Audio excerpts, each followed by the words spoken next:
Hello, please, and welcome to People Without Pants. We are Larry and Nick, and we are going to talk about technology and fascism tonight. Two separate things, not the relationship between technology and fascism, though that is worth discussing. Honestly, it kind of blends. Yeah, It all comes together at some point. Fascism is executed through technology, and technology inevitably leads to fascism. that is true. Anyway, would you like to start us off with the thing you were telling me about earlier? All right, so I've talked about this a bit on stream, but let me try to put it in a more cohesive mindset.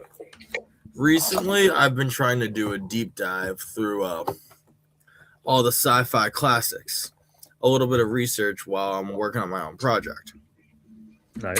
Um, One of the places you gotta stop on that train is a bunch of Asimov. Also nice.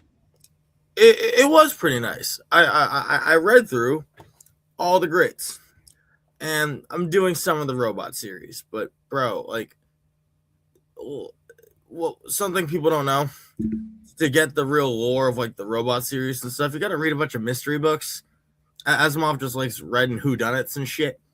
He's a noir writer in disguise sometimes, and I don't know. I can only take so much of it. I'm already watching Spider Noir.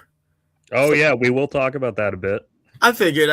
So I'm picking and choosing. But that being said, Asimov's magnum opus is Foundation. We had talked a little bit about it before, but let me try to sum it up. There's a dude named Harry Seldon, and Harry Seldon lives in the Galactic Empire, a an interstellar society spanning all the way across the Milky Way. In a time where humanity doesn't even know where their origin planet, or if there was an origin planet. Uh, they So this is like tens of thousands of years in the future. yeah. Oh, this is like So we're talking Dune time frame. Dune time frame, straight Dune Okay. time frame. Like we are beyond Earth. Humanity is not an Earth species. We have left that. We don't even know that that's a thing. Um, Now the capital of the Galactic Empire is on a planet called Trantor. I like that it's called the Galactic Empire too. Oh yeah, I mean, well, this is one of the origins of that trope. Oh And, yeah, Lucas just ripped off everything he ever loved and threw it in a blender and made something new. It's awesome. oh yeah, like, and that's fine. I mean, everything is derivative. Excuse me, True. uh, but um, just to actually use Star Wars as a explaining point for some of this, Trantor is city planet. Coruscant. Yeah, it's that. Okay. It's just, well, it's Coruscant, and a lot of it is underground, or everything's underground. Yeah. So it's like the fucking caves they were living in the Matrix. Kind of, but the surface is more just not terraformed.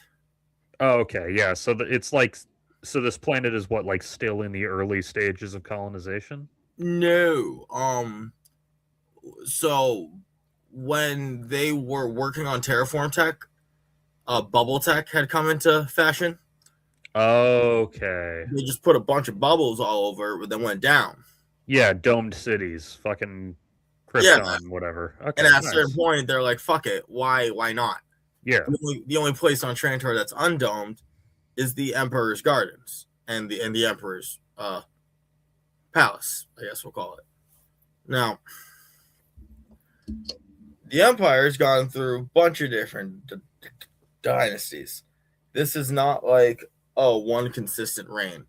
By the way, that's where Apple TV's fucking so wrong. I like what they did, but they should have just made a new show at that point. I haven't seen it, so I'm just gonna take your word for it.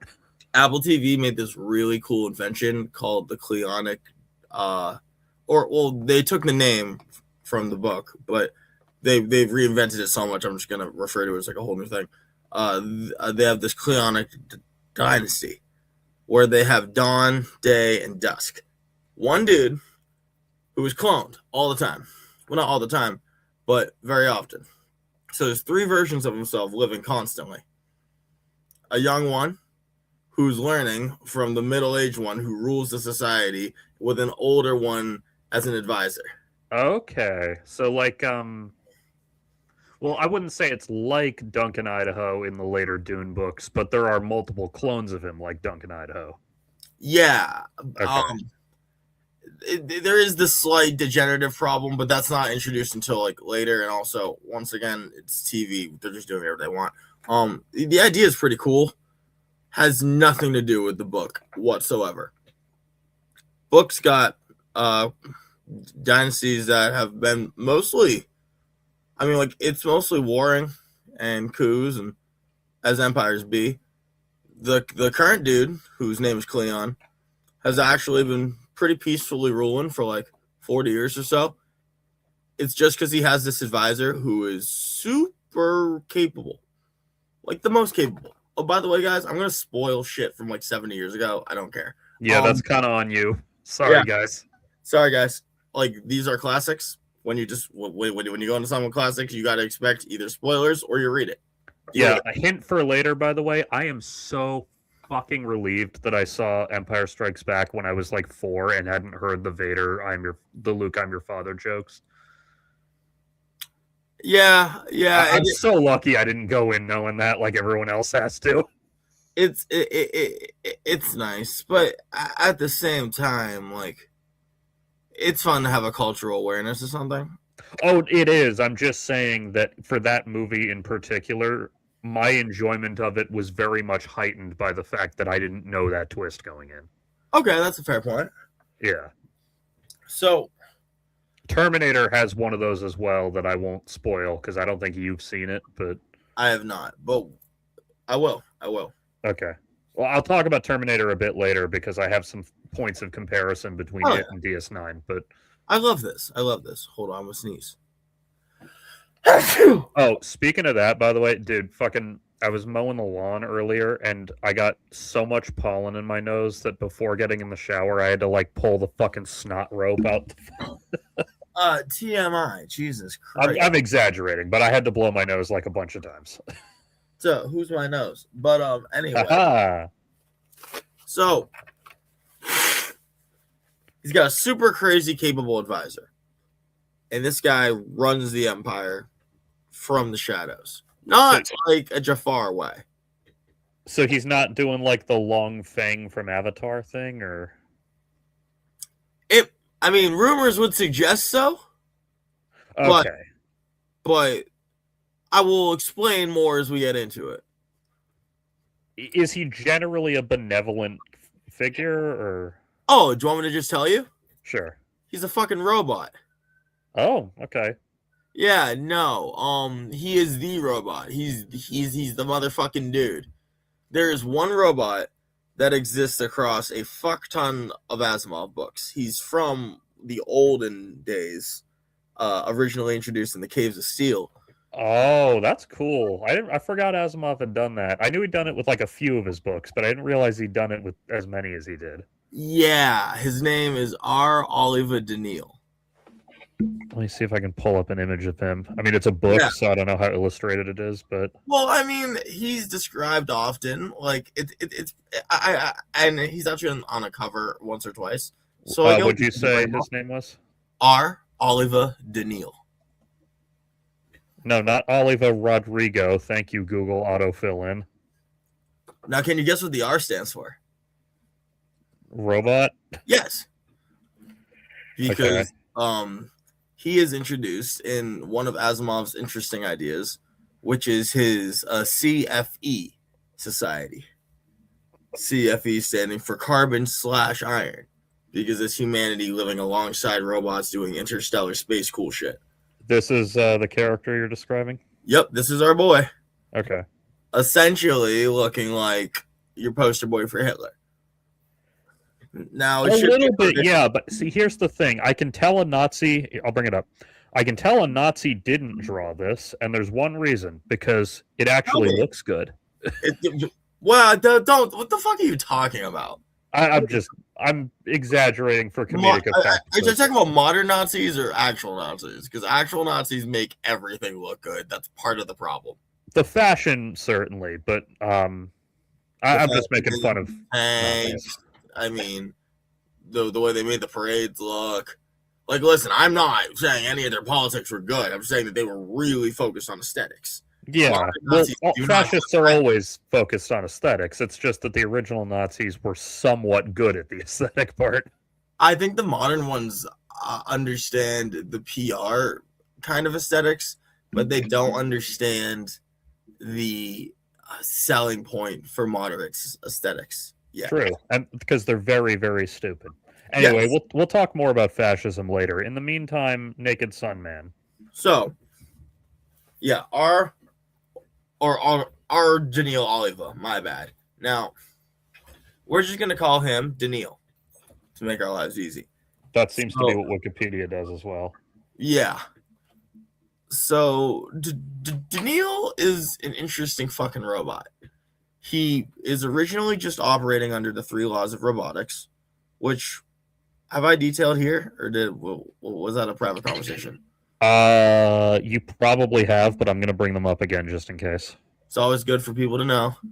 Yeah, because I remember the basics of what they are, but First law of robotics, number 1 fucking thing. Very fucking ironic. Yeah, right? Shut the fuck up. No, absolutely not. Get the fuck out of my face. So, the first law. A robot may not injure a human being or through an action allow a human being to come to harm. I remember distinctly that part because the movie adaptation of I Am Legend, I, Robot, which is pretty loose to my understanding, made a big deal out of that one. Yes. Rule number 2, which only can be important if rule number 1 is already good. Yep. A robot must obey the order given it to it by human beings, except where such as it would conflict with the first law. I can't tell a robot to murder you, just to be clear. Yeah. Rule number 3. A robot has to protect itself as long as it does not directly conflict with the first or second law. So, to be clear, I can tell a robot to go and kill itself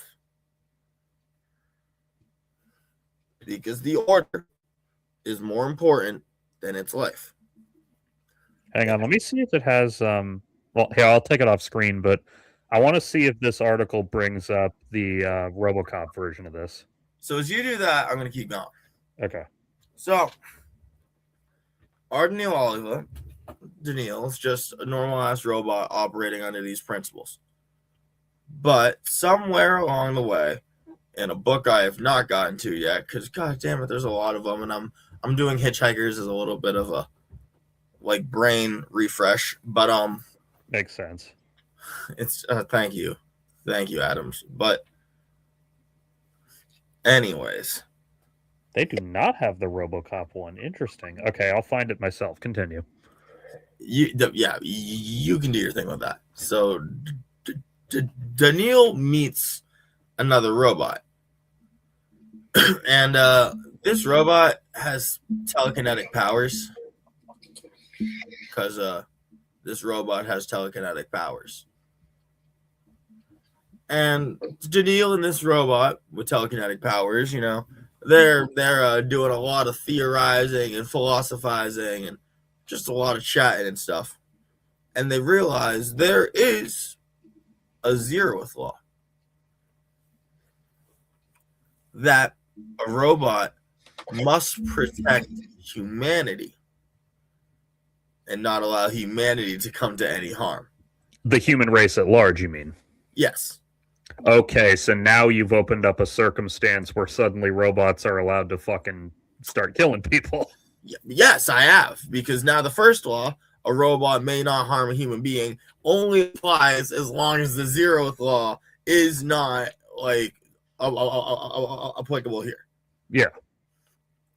And it goes all the way down. I can now theoretically, for the sake of humanity, order a robot to execute you, as long as the robot deems it on the team. Now, granted, this is not a rule that just zaps every robot, because a thing with Asimov is he doesn't understand where tech is going. Some sci-fi writers have like a good intuitive understanding. This guy has, for example, in the future, humanity has like hard drives that broadcast the screen for you to read a book. But everything's that way. There's never any fucking videos. Well, there are like some videos, but everything's through the lens of how a fucking 50s dude would experience things with a little bit more convenience. If that makes sense. Yeah, it's I've told you before about that fucking that promo video they did in like the early 60s showing like technology of the future. In the future. And like what they depicted was basically like a primitive form of online shopping where you can take remote control of a camera robot and like wander the store picking out your items. And the little summary I was reading about it on like TV Tropes or wherever, they said, you know, this little short is actually a very interesting reminder of how technological progress is often easier to predict than social progress, because they depict what is essentially online shopping, but they also depict the woman as using her husband's credit card to buy her shit.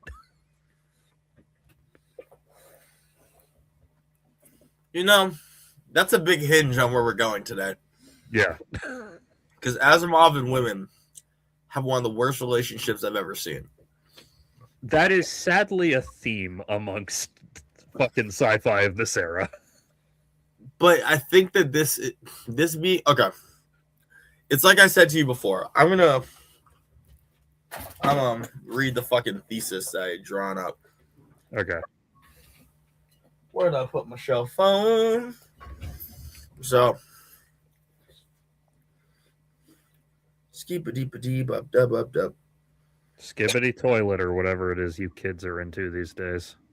So the godfather of science fiction, whose open-minded thought attempts give us so many of the blueprints for the things that we use today, is unironically so stuck in a 20th century white male mindset that is actually laughable. And moreover, it explains the modern thought process of simultaneously holding the cognitive dissonance of envisioning far-off mythical and mystical empires and collectives that simultaneously reinforce the social hierarchies that we're used to and often the beneficiaries of. Yeah, Now, I mean, what's that quote? It's easier to imagine the end of the world than it is to imagine the end of capitalism. I mean, maybe for someone living in it, but That's, yeah. I think the quote is for some people. But yeah, what you're describing is similar, because I totally get what you're saying about these like sci-fi worlds where society still seems rather stuck in the 20th century despite having all this crazy tech. and I think when I finished reading Asimov, so sometimes this kind of thing is able to be played off in my mind, but it was so distinct with what this guy writes about that it's fucking hilarious to me, because like he doesn't see it and the guy's trying to see it. So like I'm just gonna give it like this setup with the series, but we're gonna get to this, I promise. So our Daniil Oliva ends up pretty much running the empire and running a bunch of shit and getting involved in a bunch of stuff. Just to ask, is he running the empire with the knowledge and sign-off of the emperor, or is he scheming behind the emperor's back? He is the emperor's official advisor, and the emperor is pretty much a dawdling idiot who knows that his advisor runs the whole government, but doesn't know he's a robot who's like 10,000 years old. Okay, so it is kind of like Long Feng from Avatar, but more benevolent. Yeah, that's why I'm like, Yeah, because that's kind of how the Earth King was. Like, he knows that Long Feng takes care of problems and doesn't really know to think beyond that.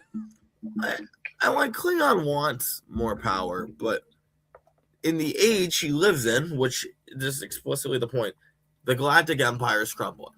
By the way, to give a little preview of something we'll talk about later, if you read the novelization of the original Star Wars movie, the little preamble at the beginning describes the Emperor not as the guy we meet in Return of the Jedi, but as kind of a situation like that, where the Emperor is like this doddering, weak old man, and his generals are really the ones running things. Well, they obviously didn't run with that idea in the later Star Wars movies, but so think a little less doddering, weak old man, and think like a middle-aged man. Okay, think like a middle-aged office worker. Yeah, guy who's ill-prepared for the responsibilities of what he does. Not even ill-prepared. Just like he is unpowerful. He is like he's sitting in the office and he's got this giant fucking corporation that all he can do is call people, be like, do the thing. And they're like, maybe I'll do it. Yeah, he's the captain from WALL-E pre-character development. Yeah, but without health problems, maybe. Yeah, true. He's probably capable of walking unassisted. Well, I mean, like, it's not a diss on him. Because he tries and he's pissed off that he has no power, but that's the age he lives in now. Is this an inherited monarchy, by the way? It is when it tries to be. Okay. And like Cleon got it from his dad, but like they also change their names a lot. Yeah, like, so it's actually not even his fault that he's here. Yeah, no, it's not his fault he's here. He didn't like capture this shit. Yeah, he didn't win an election to get here. Like he was thrust here without his knowledge or consent. And he's tried his best. Yeah. But like the Earth King, actually. Yeah, no, like it's more relevant to the Earth King. Yeah. We're like, cool guy. So has a big ass pet bear that just wanders free. Just a bear? Yeah, just a bear. Weird. I know. Best bit. So I gotta get to the point, otherwise I'll stay here forever. So go ahead. Harry Seldon is our main guy. Main guy, as in you're gonna hear about this dude for every fucking book ever. Yeah. And he comes up with this math called psychohistory. And psychohistory can track large groups of people. And he has some adventures with learning about the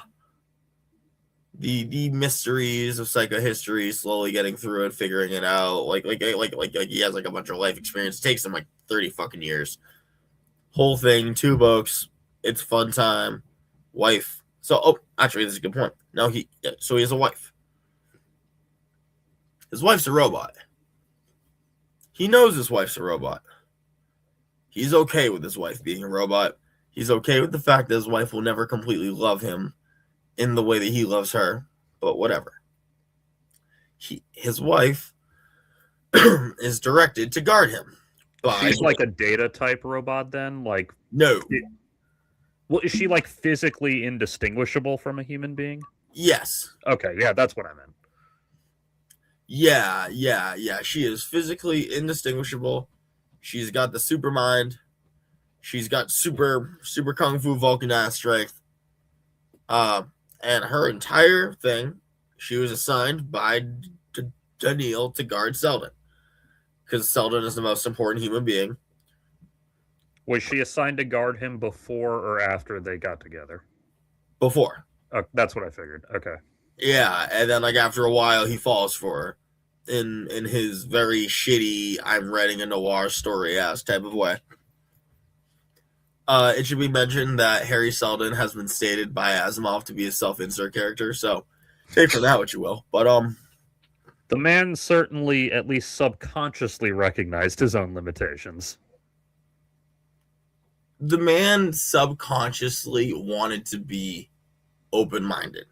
Yeah. And I think he reminds me a lot of Gene Roddenberry. I was waiting for you to bring that one up. Yeah, because like I understand from an objective standpoint. Yeah, pretty open-minded guy. He's trying his best. But I can also look at him and be like, bro, let me tell you 4 fucking like shortcomings that you have that are very narrow-minded that you don't see even though you're trying to see things. And it reminds me of one other thing. Fucking neoliberals today who are tolerant until they're not. They're fucking NIMBY ass motherfuckers. Yeah, the next drone strike will be sent by a woman type. Exactly. Exactly. By the way, was Asimov? Did he have substance abuse issues? I don't know. Okay, because Gene Roddenberry, that was probably actually not probably. He would get when Gene Roddenberry was in a bad spot and was like drinking and doing drugs too heavily, he would get more misogynistic. Yeah, I actually don't know. So let me find out. I feel like he probably was a hard drinker, but maybe I'm wrong. So we're gonna keep pointing out every female character of importance that I've come across because there's not fucking many, and we're gonna show what they do every single goddamn time.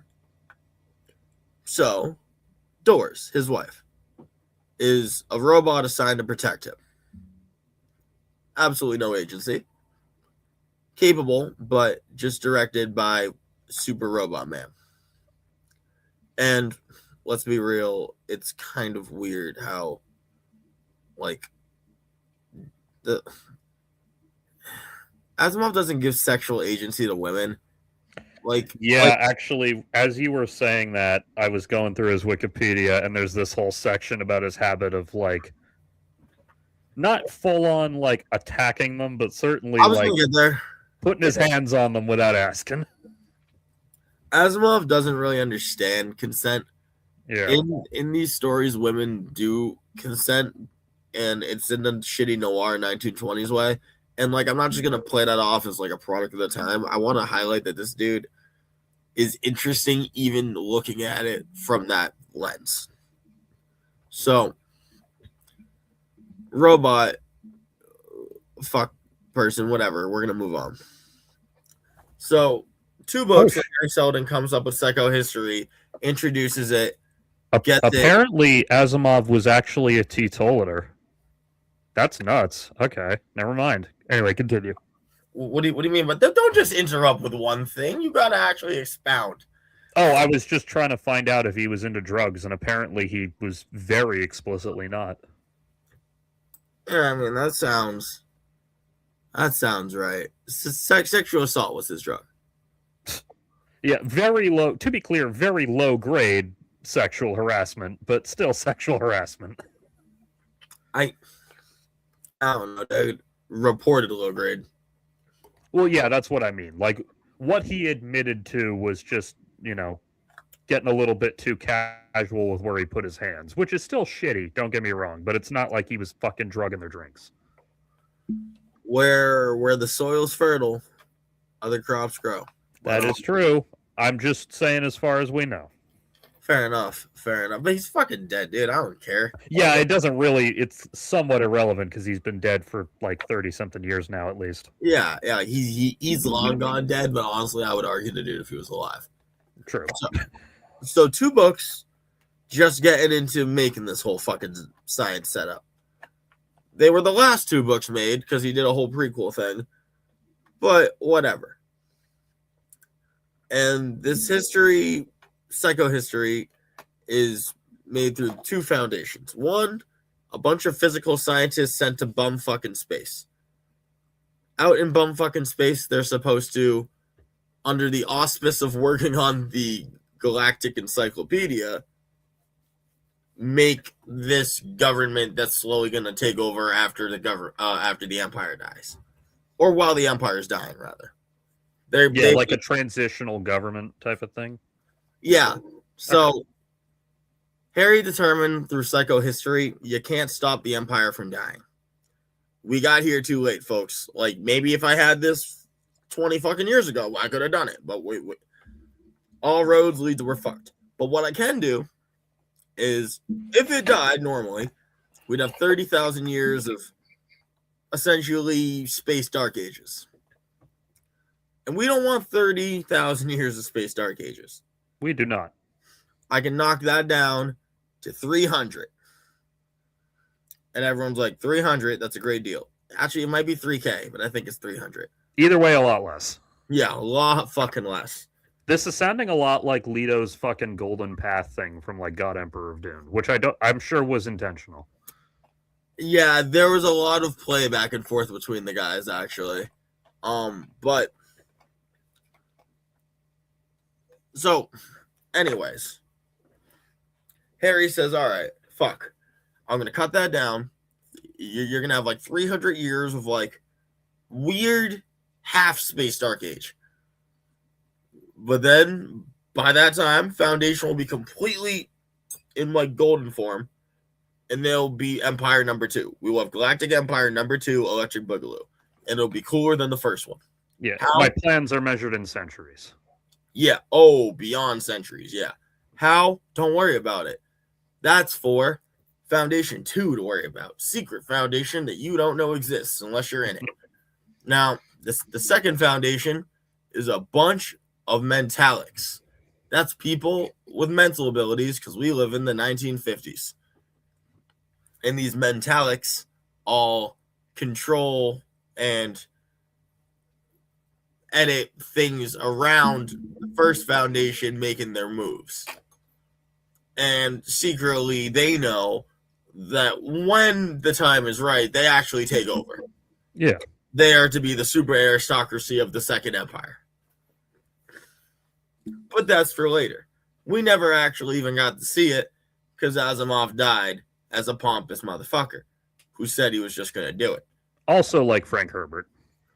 Kind of saying, dude, didn't need the prequels. Should have given me the sequels. But, anyways, we start the actual Foundation series just by going at one of the leaders of the Foundation. And they go through what we call Seldon crises. What are Seldon crises? Well, it's a random fucking thing. We just know it'll fuck up the plan. What do you have to do? No idea. If I told you, it would fuck it up as well. I can't tell you, it will fuck up the plan. You have to figure it out. That's part of the plan. Everyone cannot know psychohistory. Otherwise, it fucks with psychohistory. Only the Second Foundation, a small group, they can know psychohistory. And they got all the plans inside of a fucking super cube. Now,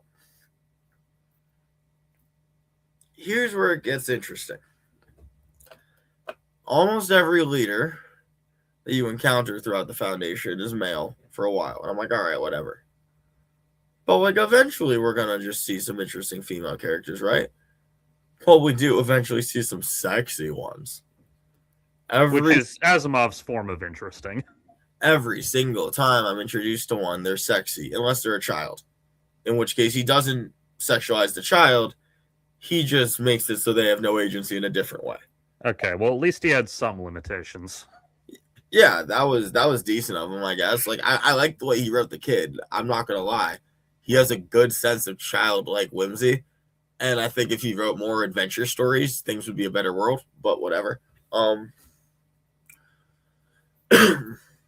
We get one named Beta Daryl. Beta male. Beta with a Beta. Yeah. Now, she and her husband, who's the main fiddle, are the subject of, I want to say, the fucking second or third book. Because the Foundation's just doing their thing. There's not really much to tell you other than what I did. And, like, I can tell you the specific crises, but, like, you don't want to hear about, oh, look at that. They're entering a religious phase. Oh, look at that. They're switching to a more trade-oriented society. Herbert Marlowe, the first trade baron prince, was actually interesting because of his insistence on de-escalation of empire fucking aggravation. It's not as fun. And, like, I don't think getting into those weeds are going to help you guys. But it's fun if you like that sort of thing. But our point is to focus here. You end up with Beta and her husband.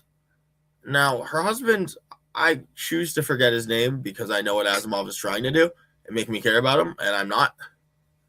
But they are going around investigating some things about the Second Foundation because there's rumors now. And there is a guy called the Mule who took over a planet, then took over a fleet, and keeps taking more. And he's coming for the Foundation. which in the Foundation is like a decent sized space government at this point.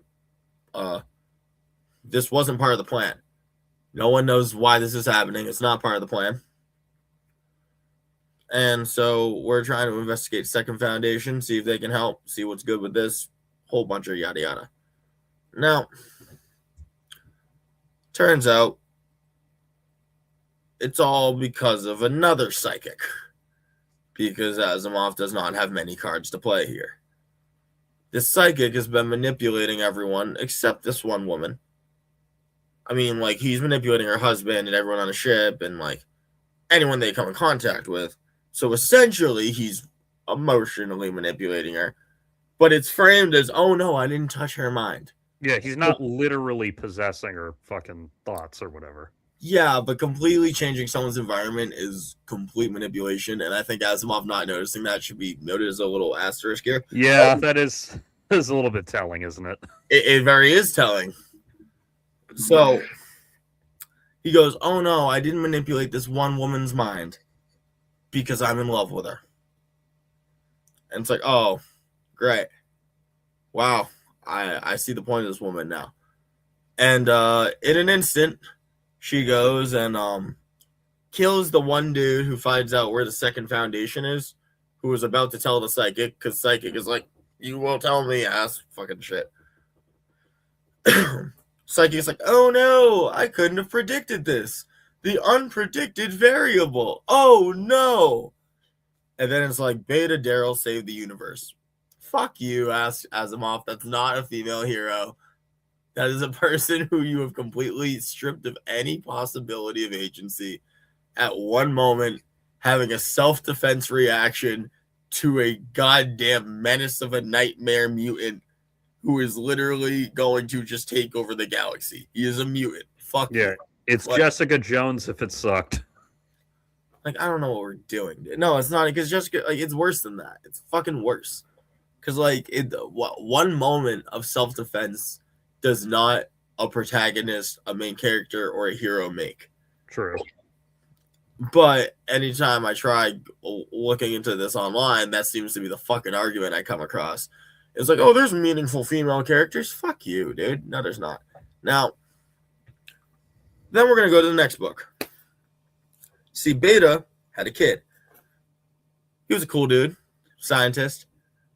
He gets a stipend from the Foundation government forever, and his family's just like paid for, so they can just do whatever they want now. And he works on super mind science. How? Don't get into the weeds of it. Just think beginnings of reading if someone's mind's been tampered with. Eventually we'll be able to read your thoughts. We're not there yet. It's like a better version of a lie detector. If a lie detector was real, it's not. Yeah. Like encephalographic records, I want to say is what it's called. Brain scan shit. Yeah. He has a daughter. Her name is Arcady. This is the child I mentioned. And Asimov writes this fun story of her going on an adventure to like strike it out, and from her perspective become famous for being a hero, just like the ones in the Hollow films or the Hollow books, whatever. And it's fun. It's cool and all. The girl goes and actually has a bunch of interactions with the Second Foundation, is manipulated by them a bunch, but everyone is. It's cool. They're trying to hide from the world. And eventually, at the end, you realize she's been making these correct choices all along. And, like, she did the thing that put the Selden plan back on track. She fixed everything. And then there's this small little fucking, like, disclaimer that Asimov, like, buries near the end. So, oh, boy. So slightly that I was like, wait, what? Oh, no. And so throughout the book, he's had this child doing a thing that children do all the time, which is like talking about random facts about themselves. Yeah. I was born on Trantor. Trantor, that's where I'm from. My mom had me there. Like, and like, she just randomly brings this up to people, which, all right, kids do that shit. And at the end, you get a nice conversation between the psychics who work for the Second Foundation, and they're like, yeah, so you know how she was on Trantor as a baby? Yeah, we got her then. So then, when her super scientist brain tracking dad scanned her for the first time at 7, he thought that was normal. And so then, when he was all worried about us changing her and found out we didn't, and proved that we didn't, it was cool because we already had gotten her as a baby. So what'd they do? Oh, they mentally made it so this child would act in these certain ways and interact with the members that they would send in later. So she would go on this quest to like prove this thing was real and prove that it wasn't. Yeah, okay, so they fucked with her brain chemistry, basically. Yeah. Oh yeah, they Okay. fucked with her brain chemistry and turned her into a whole new person, essentially. Made her personality. Okay, yeah, that's pretty fucked up. Yeah, it's fun. And so that character is often argued, look at that female hero. No, dude, fuck off. That's just Yeah, there's still quite the lack of agency there. lack of agency all around. Now, let's move to the next book. We've entered one of my favorite stages of Foundation because we've already set up all the basic shit. I don't have to explain much anymore. We got a dude who is just dealing with the Second Foundation, dealing with the first, and he gets but he's being manipulated in this other way. He's confused about it, and eventually ends up at a planet that is a giant hive mind. Because Asimov has some cool shit going. I love a hive mind. I fucking love a hive mind, dude. And okay, Larry, how do you think about the gender of a hive mind? I think lack thereof. I mean, a hive mind isn't really a gendered thing, and I know what you're about to tell me. What? The hive mind is male, isn't it? No. Okay. The hive mind doesn't have a gender. Because Asimov is trying to be open-minded. Okay. Which is where I'm like pissed off. Because he's trying. The first member of this hive mind is a super sexy woman named Bliss. There it is. Who goes to seduce all the old men in sight.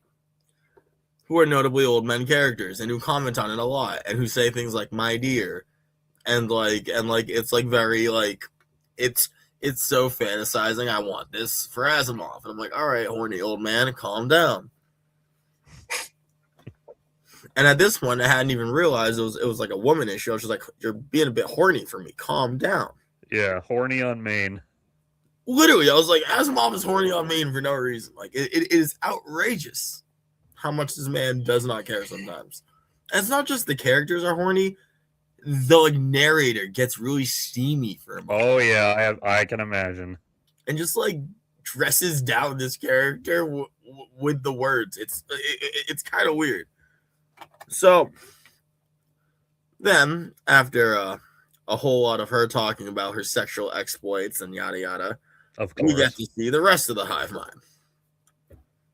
Of course, now we're just gonna meet the serious characters, the old men ones who have actual things to say to us, and we'll get some lore and some information and yada yada.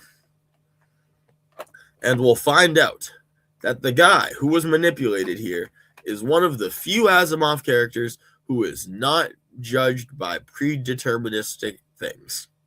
Because that's a weird thing with Asimov. He's like, he's trying to be atheist God. Or like trying to prove atheist Calvinism. Because all of his works that I've explored, and there's a decent amount, and all of the ones that are successful, and the ones that aren't, all go by this like idea that things are on this unchangeable tide of how history, truth, or existence works. We're gonna jump from foundation to the end of eternity in like a second, but know that it gets from internal to external once we switch to that.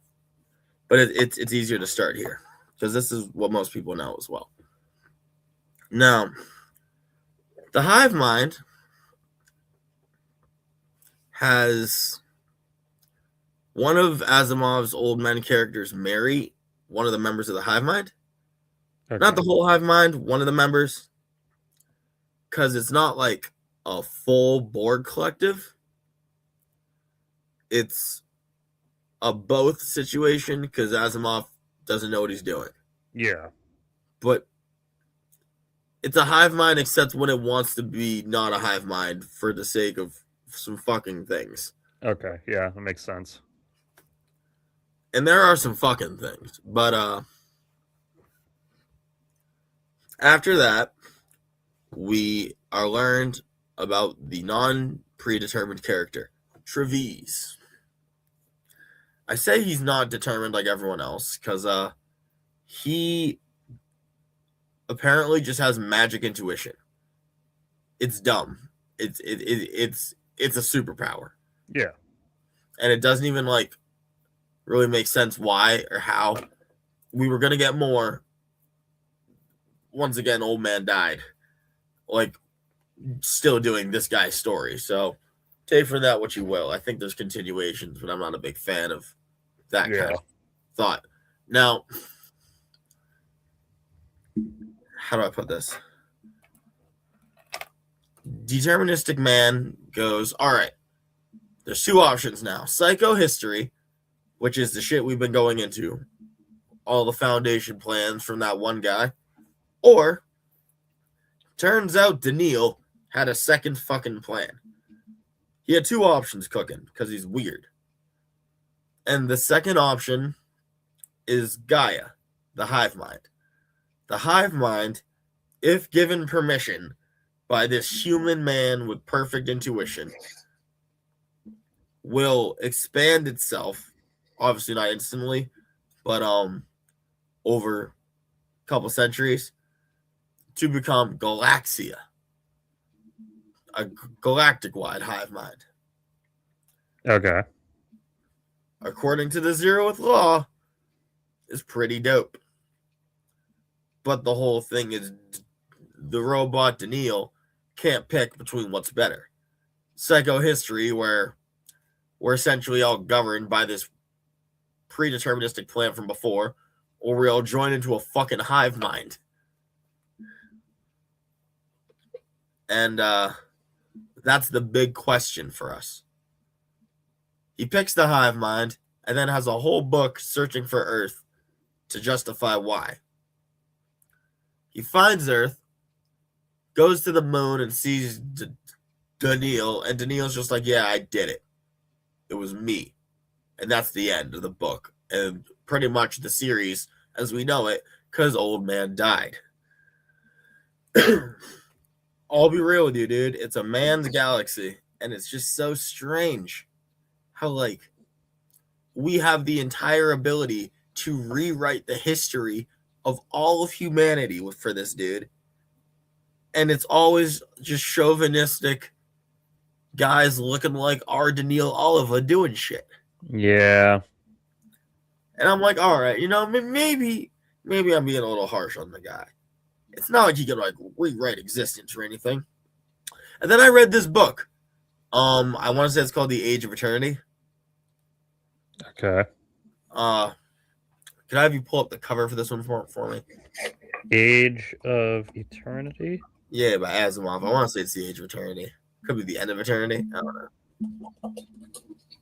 know. End of Eternity, yeah. Oh, there it is, The End of Eternity. So this is the, I guess, first edition cover.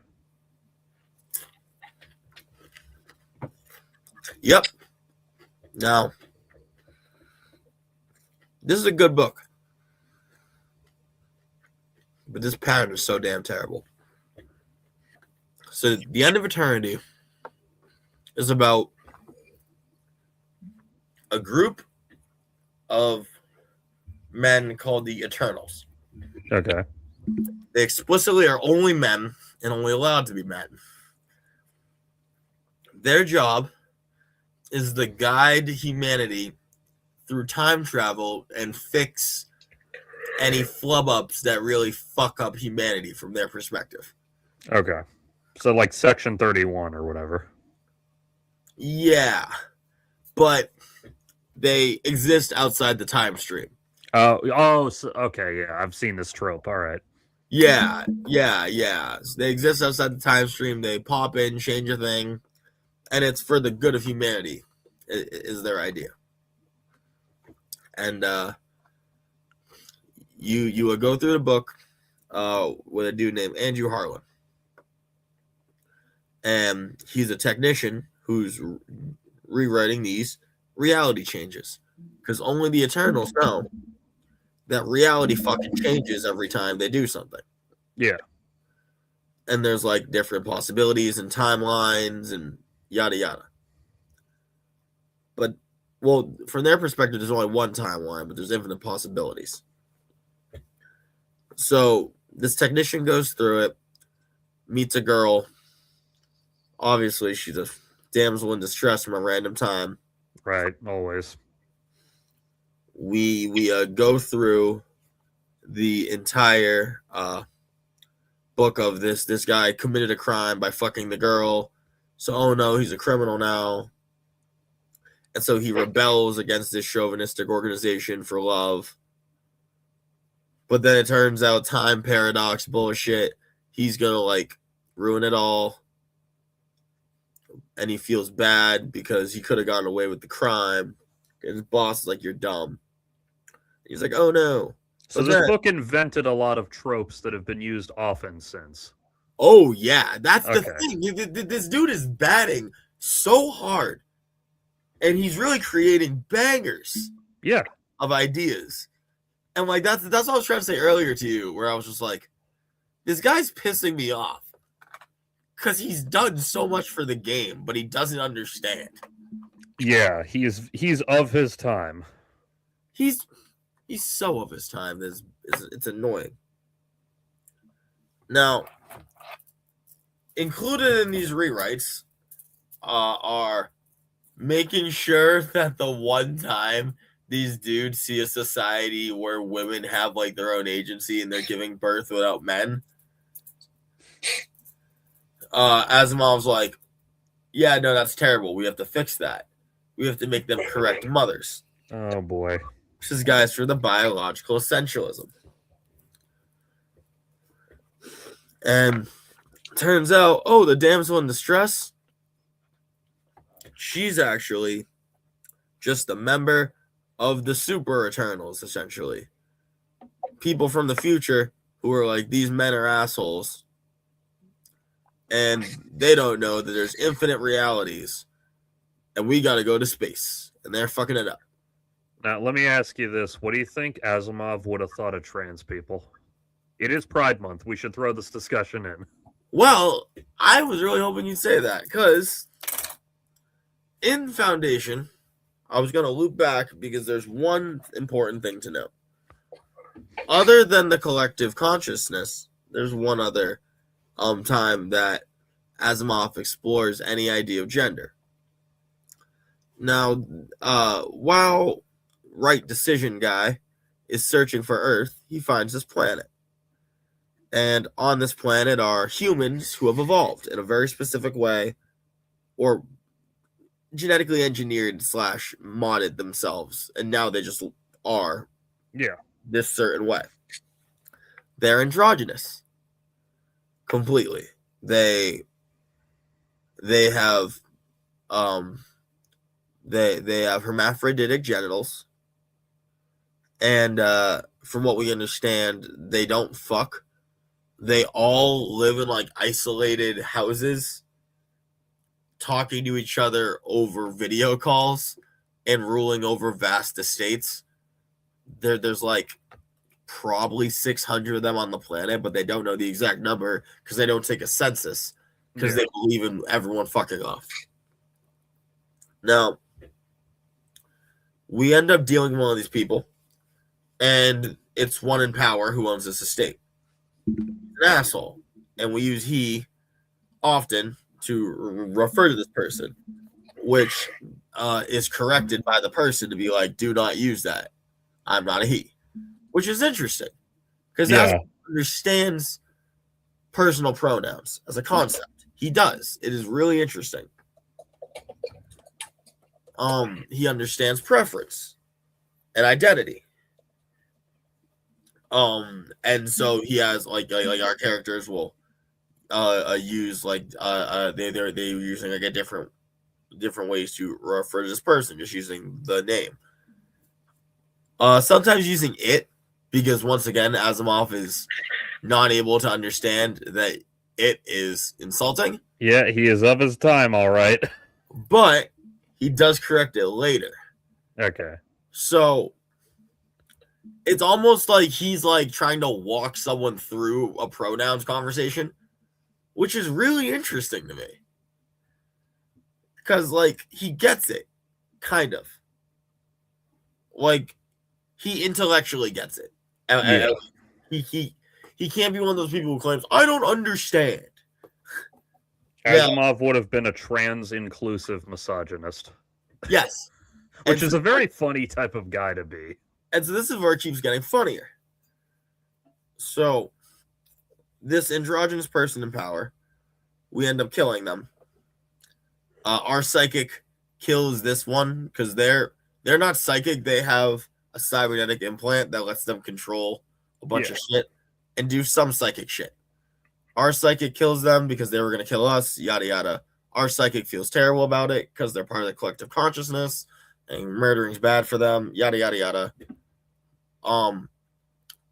We find a child, androgynous child, who is eventually going to take over this estate. Only lived with a fucking robot, does not know people. The child was going to be killed by the authorities on the planet because that's how the government and the planet works. And so the collective consciousness in the form of this hot, sexy girl is like, we got to take him. And so takes it with correct decision guy and old man who is married, hot, sexy woman, and goes on the ship. So now there's 4 of them. Now, this is where it gets really fucking interesting as far as a gender discussion. Right decision guy uses it to refer to the child. Hot, sexy woman, who I'm just going to call her by her name, Bliss, but just so you know, people, that's what she is. I could tell from the fact that her name was Bliss. Yeah. So Bliss feels bad about murdering the guy, and so kind of takes on to the child. And now, because Asimov does not know how to write women as anything other than what he thinks them as to be, her maternal instincts kick in like superpowers. Right. Yep. And like, so now she wants to take care of the child, and she's teaching it things, yada yada yada, and eventually to Treves, who was right decision guy, she's like, you know, we shouldn't be using it.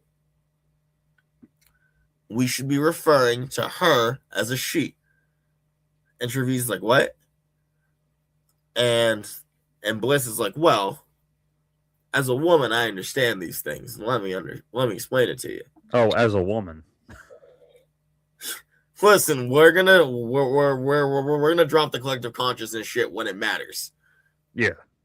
As a woman, I understand these things, so let me explain it to you, a man who does not know. This being here, this child, will grow up and have the ability to give birth. Therefore, it's a woman. Oh, boy. So we're going to use her and she pronouns. Do you see what I mean? Where, like, for a minute, he's going in, like, such an interesting direction, and he loops fucking back. Oh, 1970s or whatever year this was. It's it's fitting to me that he created a book where you can literally rewrite reality and have any possible thing, yet every single system he ever writes is chauvinistic men ruling over damsel in distress women who just deal with whatever is thrown their way because they have no other function other than to love, be loved, be mothers, and like fancy fucking things. It is insanity how like I stepped away from this for a moment. I was just like, dude, you cannot create plot devices that let you rewrite reality and then specifically always have it be like this. Well, we've not just many people over the years have made jokes about Star Trek being this like post-racial utopia that still has a black lady answering the phone. Yep. It's so fitting. It's just with Gene. Yeah, Gene. So, first of all, before we launch into Star Trek, you've seen RoboCop, right? Yes. So this is the RoboCop version of essentially the Robotics 3 laws. Serve the public trust, protect the innocent, and uphold the law. Now, hold on. Since we're talking about RoboCop, I am obligated to say something. Mm. Oh my Christ! Oh my Christ! No, we're talking about the good RoboCop, not the fucking shit-coated abortion that is the remake. I don't care. That one scene is goated. Oh yeah, the movie has like 2 or 3 excellent scenes that belong in a better movie. Like the scene where the guy with the robot arms learns to play guitar again is beautiful. It belongs in a better movie than this piece of shit. I hate that fucking movie so much. I hate it more than I hate most movies. Jeez Louise. Well, it's because I love fucking RoboCop so much. Why do you want to fuck RoboCop so much? Think about what his dick could do, man.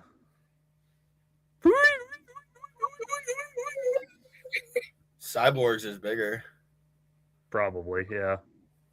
Not just because of the obvious racial joke you could make, but also because less of his body was damaged. Yeah, that's totally what I meant. Yeah, that's exactly it. Totally. Anyway, like your 0th law, there is also a secret 4th directive in this Prime Directives thing. What is the 4th directive? The 4th directive is that you, meaning RoboCop, cannot harm any OCP personnel. Or I guess high-ranking OCP personnel. But that's a plot point, because at the end of the movie, he can't fire on Dick Jones until the old man fires Dick Jones. I see. Like, when they show it from his POV with the directives on screen, and number 4 is there. Yes, and then literally as soon as the old man says you're fired, number 4 disappears off the screen, and he's allowed to shoot at him. That is pretty sick. Yeah, if I remember correctly, RoboCop 3, which it's been a little while since I saw it, but when they rebuild RoboCop's fucking CPU after he gets fucked up, they take that directive out. In fact, they take all the directives out, but then they put back in the original 3 because those are like the guiding principles of RoboCop, you know? You gotta have 3 laws. But yeah, RoboCop 3, literally, like, the finale of it is just them going to war with OCP. Like, fighting in the streets and everything. That's fire. Yeah, RoboCop 3 has a lot of issues, but it has some really good shit in it. It also directly just says the problem is capitalism. Like, the rebels who turn out to be the good guys are literally, like, open anti-capitalists. Okay, I'm gonna risk sounding like a not not a punk for a second. Okay. But I do have an econ degree. I think when people try to scream that the entirety of capitalism should be ripped down, I hate to be a nihilist here, but y'all don't want that. Like, you need people to have a motivation to do something that is not fucking sinister and greedy and self-serving. Yeah, I mean, they don't spend a ton of time on the rebels' exact political ideology because it's just not that kind of movie. But like, when By the way, the leader of the rebels is played by CCH Pounder, which is nice. It's always nice to see her. I just mean in general, it's like, dog, you do realize we could have like capitalism with UBI with like a maximum held income. All the problems we complain about would disappear. And low key, you would be financially rewarded for doing something better, which would allow us as a society to get better shit. Yeah, it's not clear exactly where the rebels want the leftward movement of society to stop, because right now they're fighting OCP. They can worry about the fine tuning of their preferred system later, but I mean they're living in like the fucking sewer tunnels and shit. Like Hell, I mean, it would be a hard sell right now. the part of RoboCop 3 that's a little bit not silly, but it just shows how extreme the situation is that OCP's behavior gets so bad that the fucking cops literally turn on them and fight alongside the rebels. Oh my god.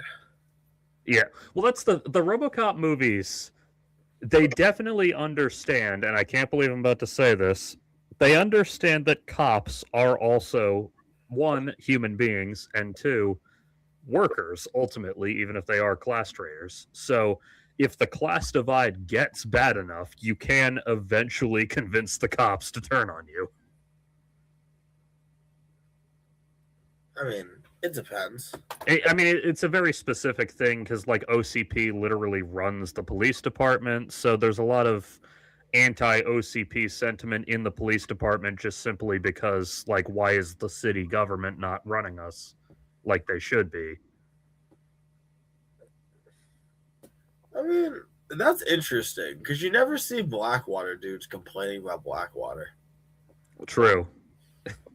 Yeah, it's like, out there. I mean, this is all like subtext because the movie's not really about this, but there's the desk sergeant in He's actually in all three RoboCop movies. Sergeant Reed, like the black dude with the mustache. He was also in the movie Nashville, which is unrelated, but anyway. Nashville. So that guy, Sergeant Reed, he's like kind of the old fashioned type of cop who's like a little cynical but still believes in the project kind of thing. Sure. In fact, probably the most notable thing with him is in the first movie, he's like the one who insists that the police can't go on strike. And then at the beginning of the second movie, when the police are on strike, he's one of the few who isn't. I always find it interesting the idea that someone can't go on strike. Well, in his case, it's just simply because like he never says this explicitly, but like based on his performance, what I got from it, because he says police officers don't go on strike. The way he says it kind of implies that he's saying like, shouldn't. No, not only shouldn't, but like nothing we are enduring is worse than the chaos the city will devolve into if we don't go out there. Yeah, no. I just mean that like how nurses legally can't strike, and I don't know, dude. Well, cops also legally can't strike. Well, no, in this movie, it's very clear they're just doing it anyway. I hate to throw this out there, but like saying the cops legally can't do anything is a fucking joke. Yeah, what they do when they want to go on strike is that they stop patrolling and they only show up when called, which is why whenever the cops go on strike. What? No, you mean what they actively do? Yeah, dead. Like that's what I'm getting at. They always do that. All they like. Yeah, well, remember like let's say 12, 11, whenever Eric Garner died, which I think was like 2015. Around there. So the cops got all fucking ass mad because people were criticizing them for strangling a guy to death in public for the crime of selling loose cigarettes, allegedly. So the cops were all like, "Well, fine, then we're not going to show, or we're only going to show up when called and not patrol." And then crime went way fucking down.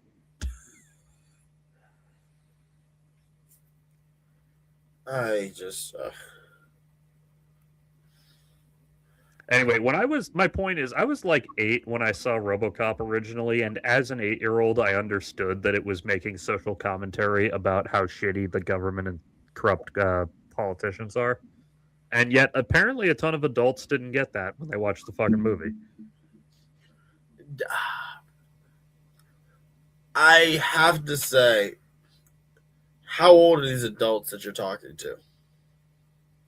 Well, it's not people I'm talking to, it's more just takes I'm reading on the internet, so I don't really know, but like it's not abnormal to like meet a conservative fucking Trump lover who also loves RoboCop because he thinks it's just a movie about a cop who's a robot. So, there's this thing I encountered with my parents. And my parents aren't conservatives. They're just Normies. yeah. They're like the Democrats who just do the thing. Yeah. And I won't get into that. But they are the average American. Yeah. So when I talk to my mom sometimes, or one conversation I had one time went along the lines of, hold on one second.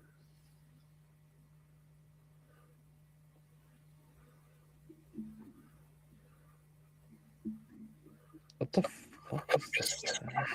Oh. So sorry about that. Speak of the devil, but I had a conversation with her one time where we were watching some fucking TV show or movie. Couldn't tell you what it was, but it wasn't good. Yeah. And or it might have been it was like all right, but I just like was like pointing out one or two gripes, and she was like, "Why can't you just watch the movie?" And I was like, "I am watching the movie. What do you mean?" She's like, "Well, like no, you're like thinking too much about it." And I think there's like a strong contingent, like there's this audience of people who, when they watch things, they actively want to disassociate. Yeah, they're letting it wash over them rather than engaging with it as an art form. Yeah, and it's and I was like, I don't fucking understand why you would do that. But I couldn't. I can understand it for some things. Yeah, I mean, like, I'm not gonna fucking super critically analyze like a Fast and Furious movie necessarily, but like, yeah, no, like I think there is media where I'm like, haha, it is time to be dumb. Yeah, it is silly monkey man time. Like 100%, and I embrace that. That used to be Joe Rogan back before he went crazy. Joe Rogan used to be the silly monkey man who'd do the stand-up specials talking about aliens and Kim Kardashian. Hell, I mean, I like watching a kung fu movie, and I'm not sitting here like, but does that family tree really line up here? I don't give a fuck. Like, yeah, I wish I could turn my fucking brain off sometimes, but I can't. When I watch a movie, I'm fucking thinking through everything. Find something else to think about. Well, I do. I'm just saying, like, you know, I can't, when I watch something, I can't help but analyze it. I feel like, one, that's got to be part autism. But it is. Part in asterisks. But, yeah. That being said, I think it's like a lot of people have had this weird fucking audience experience for years of just not engaging with what the person who made it meant and just taking from it what they want. And I think with the internet and with everyone constantly talking with each other and giving their takes, you can no longer reasonably live in a world where Star Wars isn't about all these other things. Just to use that as the example because you love it. But I do. I mean, you can take any franchise that's been around for a while and see a strong contingent that they didn't want it to be about any of that. That's So, gross. a couple, sometime last year, there was this one fucking tweet, and it went semi-viral in my circles, by which I just mean that people that I follow fucking all talked about it. True. So I don't know how big it was, like, on the internet at large, but I saw it a million fucking times. And this guy was talking about, he was doing the classic, like, movies you didn't used to be political fucking bullshit. Yeah. But he, for some reason, and this fits into the theme of fighting fascism, he brought up Indiana Jones. Okay. And he was saying, like, Indiana Jones fought Nazis because the plot required a generic bad guy army for him to fight. It wasn't a political statement. And then of course, everyone shows up and is fucking dunking on this guy. One of my favorites just said, bro, the first movie ends with the literal Abrahamic Old Testament God showing up to personally melt the Nazis to death.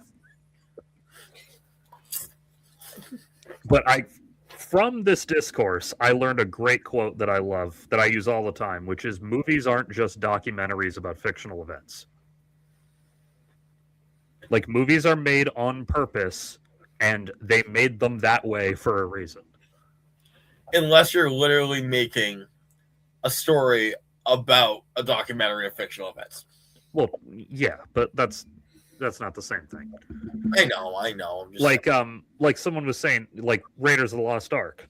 So that's a movie by a Jewish screenwriter, Lawrence Kasdan, and a Jewish director, Steven Spielberg, about the Nazis searching for the power of God and finding it and being painfully melted to death by God himself. You don't think that was an intentional political commentary, that they wrote it that way? I'm going to put on my devil's advocate hat that I do. Okay. But Larry, that's not an intentionally political statement. That, if anything, could be a religious statement or a cultural statement. Well, those are heavily intertwined, those three things, by the way. But Larry, I'm a middle-aged white man. The word politics and anything I feel uncomfortable with that I label as politics are not something that I'm able to discuss. But American culture is something that I love and hold dear and push in everyone's face every single chance I get. So how could you ever say to my proud Christian self with my cross on the wall, how could you ever say that such a beautiful thing could be so dirty as politics? True. Yeah, here it is. Hang on. I was looking for this meme. And I know you've seen it before, but I'm showing it again just in case. What's it?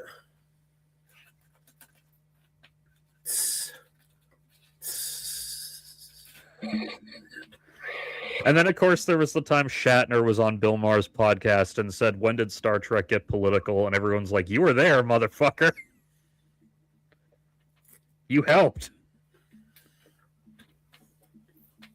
I think that's my point.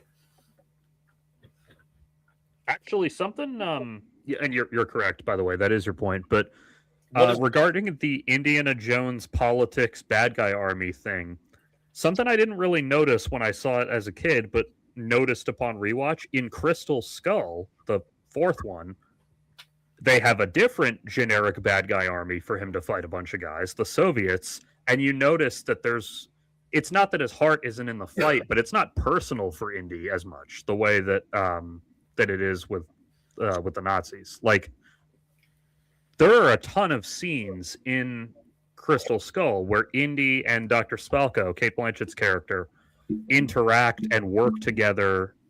I mean, he's obviously somewhat working under duress because of the whole she's from a foreign military holding me at gunpoint thing, but like... Yeah, but there are no bad guys in Crystal Skull. It's a race. True. Like there are no bad guys. Y'all are fighting over aliens in Mexico. It belongs to none of you. And y'all are all trying to take it. I'm gonna call a spade here. Oh, that's true, but that's not the part I'm getting at. you notice in the scenes where he's talking to Dr. Spalko that he holds nothing personal against her. Yeah. They happen to be on opposite sides of this conflict. Yeah. But they enjoy working together. It'd be cool. Whereas when you watch him interacting with the Nazis in any of the 3 movies that feature the Nazis, every fucking scene where he has to interact with one of them, he's like, his voice is dripping with disdain the entire time. Tell your Fuhrer. Yeah, like he has that line to fucking Elsa in the 3rd movie where he says, like, you stood up to be counted against everything the Grail stands for. Who gives a damn what you think?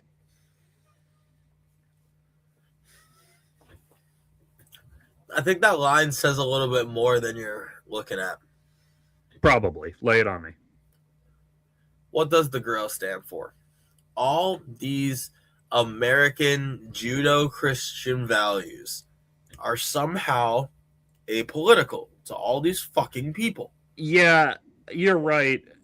Indy is somewhat quoting his father when he says that to her, to be fair. I know. I'm just... Like, Indy's dad has, like, genuine religious convictions. Indy does not, which is really funny because he's met, like, 7 different fucking deities, but... Fair. But yeah, I mean, like I said, he's also like really fucking mad in that moment, so he's kind of defaulting to stuff he's heard. So for him, like, actually, one of the things I like about that movie, Indy doesn't really give a shit about finding the Holy Grail. He gives a shit about finding his father, who gives a shit about finding the Holy Grail. Like, I don't mind Indiana Jones; he's fine. I think it's just the giant fucking fan base that I'm referring to. I see the argument, and it's really fucking dumb. That, human decency and treating people right and, like, protecting human rights against discrimination and oppression and all that shit, those aren't political issues. And you only would think that if you're fucking privileged as fuck. Yeah, well, that's the thing. Indy never says... Well, I know you're not talking about Indy, but, like, that's one of the things that makes those movies age as well as they have, is the fact that he doesn't say... Like, Indy never invokes Americanism when he's talking about why he hates the Nazis. He invokes what fucking monsters they are. I mean, I think there's something to be said about the Americanism of the endings of all those movies, but I'm nitpicking. The first one for sure, but Indy's not happy about how that ends. Fair enough. It's there. It's there. Yeah. Well, it is, but they're also... That's the thing. At the end of Raiders, the U.S. government is also portrayed as, like, not the most morally upstanding dudes.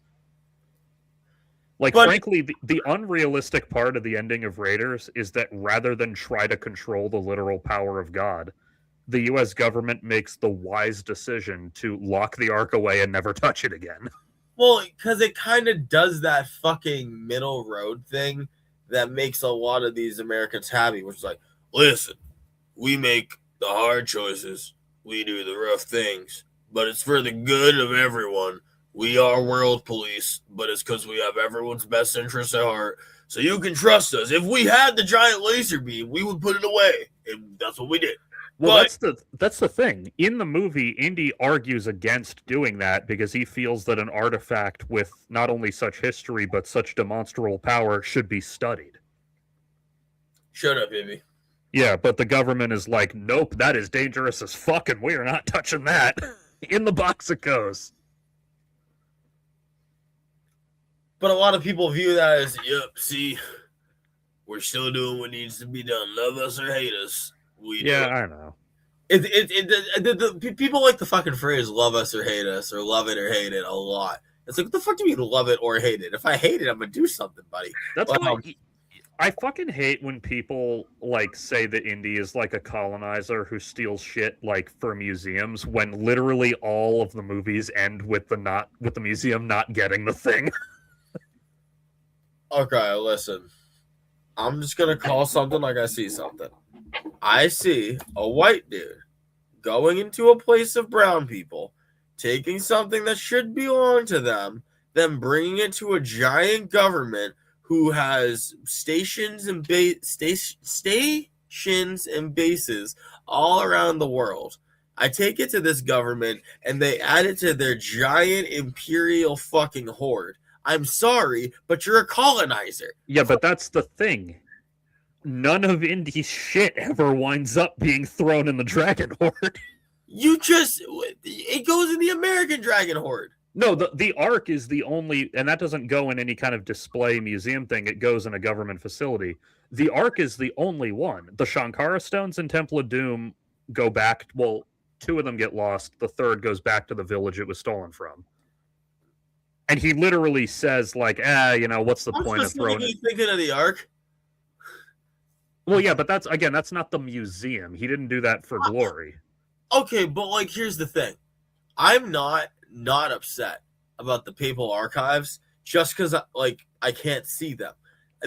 Everything in there is just as stolen as everything in the British Museum. I know, but also, to be fair, other than the opening of Raiders, Indy only ever really we see go to places that have dead cultures, so the artifact belongs to nobody. People live there now. Well, a lot of time they don't, actually. That's like a country.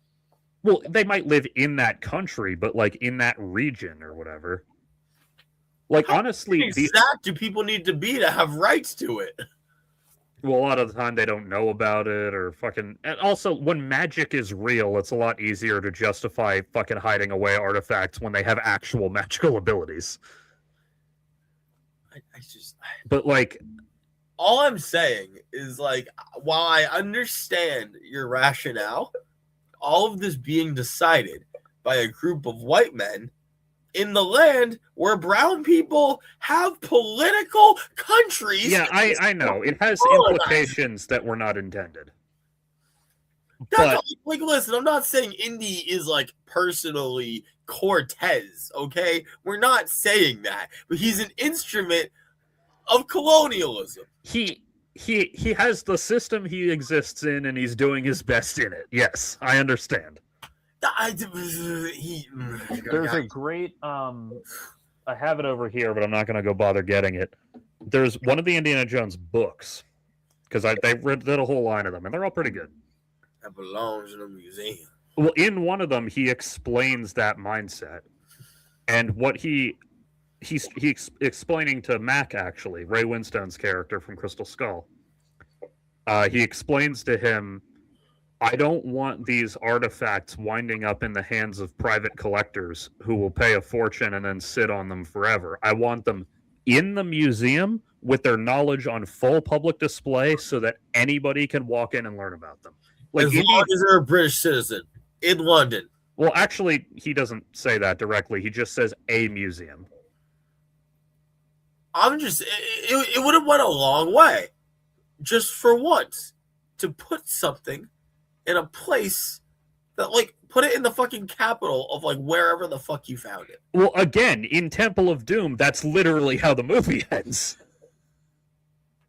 Everybody, like, Temple of Doom, the racist one, ends with Indy returning the magic stone to the village it belonged to, and even saying, like, there would have been no point giving it to a museum, it just would have wound up gathering dust.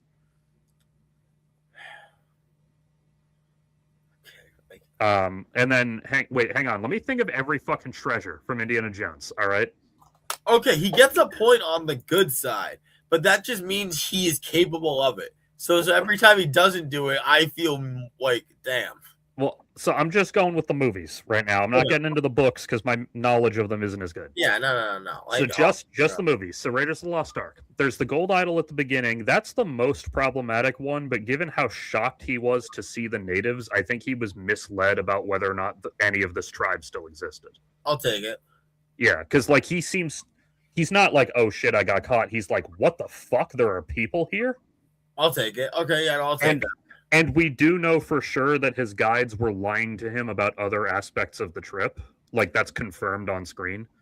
Yeah. So I took from that the implication that they lied and said the temple was deserted and no one's been here in centuries. Fair point. And there's no internet. He has no ability to... Yeah, no, I get that. Yeah, so there's the gold idol, which he doesn't even succeed in getting, by the way. And then there's the Ark in Raiders of the Lost Ark, which he's interested in primarily to keep it out of the hands of the Nazis, and also for historical knowledge reasons. And he gets it, and the U.S. government locks it away because it's dangerous as fuck. Temple of Doom. There's that there's the diamond at the beginning, which he's just trying to sell. Which, like, all right, fine, that's pre-character development indie because it's a prequel. And then there's the Shankara stones, which he loses most of, but the last one gives back to the village. Last Crusade. There's the Cross of Coronado, which they say in the opening. When he's trying to get the cross, the guy who gives him the fedora says, that belongs to me. And he says, it belongs to Coronado. And then the guy says, Coronado is dead, and so are all of his grandchildren. And then Indy says, so then it belongs in a museum. He, as an adult, finally succeeds in getting the cross Coronado. Then there's the Holy Grail, which, as I said, he is not actually interested in finding. He's looking for his father, who is looking for the Grail, who is also looking for it for illumination reasons, not because, like, oh shit, my proper British Empire deserves to have this. Once again, doesn't help is that his dad looks like fucking Nigel Thornberry, but like, okay. Yeah, true. However, his father, despite originating from Scotland, his father kind of doesn't really appear to have any strong national ties to any one country. Let's be fully 100% transparent. That character is so just like, yeah, so Sean Connery is his dad. Yeah. Oh no! I mean, like it's like a character actor thing. Yeah. Where like people just transplant Sean Connery there. Yeah, no, they wrote it that way on purpose because they were like, who could possibly be the father of Indiana Jones? James Bond.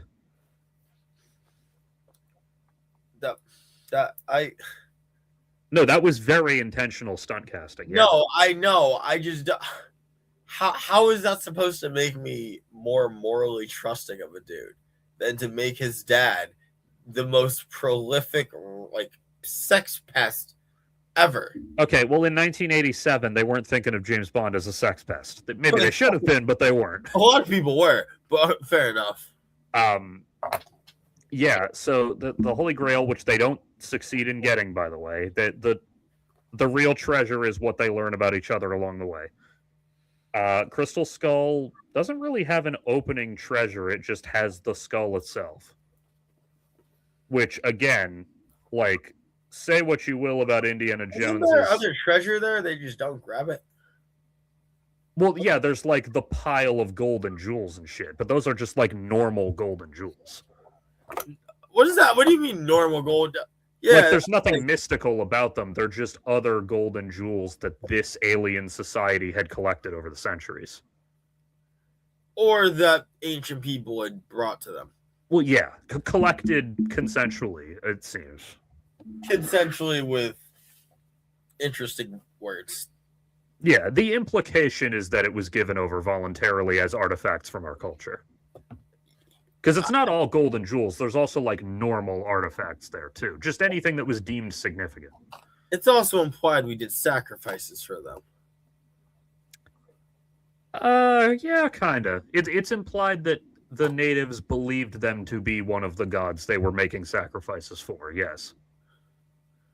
And then they're like, yeah, no, we're not stopping that. I'll take the gold, though. I think the implication was they only visited each place for a short period, but I might be wrong.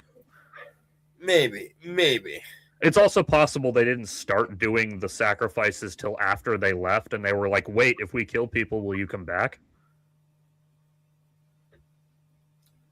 I mean, Crystal Skull's kind of the worst one in the series, so I'm less willing to defend it, but... How dare you say such a thing about my baby Shia LaBeouf? Oh, I like Crystal Skull a lot. That's what I'm saying. For a movie I like as much as I do that one, it's still the worst in the series. I remember feeling mid about Temple of Doom. What? I remember feeling mid watching Temple of Doom. Yeah, Temple of Doom is the worst of the 80s era ones, I agree. But it still has some fucking fantastic stuff in it, so whatever. But no, Cannibal Shia LaBeouf. Yeah, and then Dial of Destiny. Actually, Dial of Destiny, fun fact, is the only one in the franchise where Indy actually gets the fucking treasure at the end. What does he do with it? Well, it ends before he can, but he had promised to destroy it. That's nice. So presumably he did destroy it. It's just that we didn't see him do it because he just woke up 5 minutes ago when the movie ends. So, but yeah, like that artifact was genuinely dangerous because it could fuck up the entire course of history. So when he found that out, he promised to destroy it. Actually, did he even have the? Yeah, he had the full thing because it had the two halves. That was the thing. It was incomplete for decades because the two halves were separated. Just like a butt. True. By the way, while we were talking, I realized who you fucking remind me of. Oh, God. You remind me of Sage so much sometimes. Just to confirm, from The Boys? Yes. The Einstein lady? Yeah. What did I do? You didn't do anything in particular. It's just that thing you do where, like, you're the only person in the room who sees a layer to something no one else sees. That's how Sage feels all the fucking time. Oh, God. I don't know if you're caught up on the show, but are you? Kind of. Okay. Bits and pieces are missing, but yeah. Yeah, so this isn't a spoiler then. When she talks about getting the compound V and gaining super intelligence, it happened when she was really fucking young. And she kind of comments like, yeah, adults don't like it when a 3-year-old corrects their grammar. Yeah. Yeah. But yet Sage, like you, Sage has a habit of bringing up a thing about a subject, and then I go, wait, what? And then I look it up. God damn it, it's true. That's the fun of things. Yeah, like when, not that I didn't know this, but like when someone brings up Gandhi and you're like, you know, Gandhi did this fucked up thing, and then the person goes, wait, what? God damn it, he did. I fucking hate Gandhi, bro. I know. Every time someone brings up Gandhi, and they're like, you know, follow Gandhi's example, or like, well, Gandhi did this, or bro, people bring up MLK, and I'm like, MLK was not doing great things sometimes, and they're like, well, he was peaceful like Gandhi, and I'm like, Gandhi was a fucking racist sex pest. Gandhi did worse shit than MLK ever did. MLK had some fucking dicey relationships with women who weren't his wife, but MLK is personally fine. He is culturally problematic. Yeah, I get what you're getting at, but that if we get into that, that's going to be a whole episode. Yeah, that's a whole other thing. Just, yeah. I'd say culturally problematic for reasons not his own fault. Aside from one thing. Yeah. What thing is that? Well,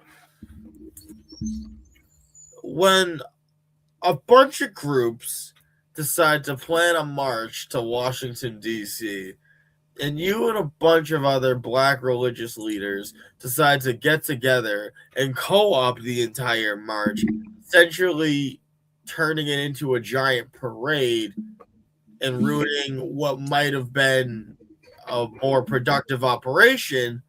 Okay, yeah. So that's logistical stuff. That's not like moral qualms. Well, it's a moral dispute on how something should be accomplished. And he was intelligent enough to know he was essentially dismantling their plan and creating his own because he felt the supplementation of his own was more righteous. And yeah, I mean, understand it. I also have a big fucking issue with the mindset of like, no matter how long it takes, we will do it. Nah, nigga. Yeah, so you have. And I probably do too. You have like I said, logistical disagreements, like disagreements about ways to go about the cause. My point is, MLK wasn't secretly eating fucking babies. No. He just thought that we should take our fucking time and ask for permission to have rights. I don't want to get into this too much, and but I would be curious to hear your thoughts briefly. If MLK hadn't died when he had, and had therefore gotten the chance to do political advocacy for the causes he would have had he not died when he did, I would suspect he would be remembered by history more controversially than he is today. Well, yeah, the FBI would have continued their smear campaign. They would have ran him into the ground for the whole communist thing harder. They would have ran the angle of him cheating on his wife a lot more than they already did. And they generally would have tried to actually make him just look like some sort of, I don't know, drug addict or something, uncontrollable black, yada, yada, yada. And they did plenty of that in his own time, but But that's been forgotten. Like, but hold on, I'm not done. Okay. But explore that as an idea for a second. While everyone would immediately go, that sucks, you might actually have something of a thought vacuum where then people's focus would drift to another figure, and that might possibly have allowed for more productive work to have continued. Another number of figures, in fact, because it's not like MLK and Malcolm X were the only two black civil rights leaders. No, I just like to think of X as the one with the most reasonable take on it. Depending on what era, yeah, because if you go early enough, he was a little fucking nutty with the Nation of Islam stuff, but... Well,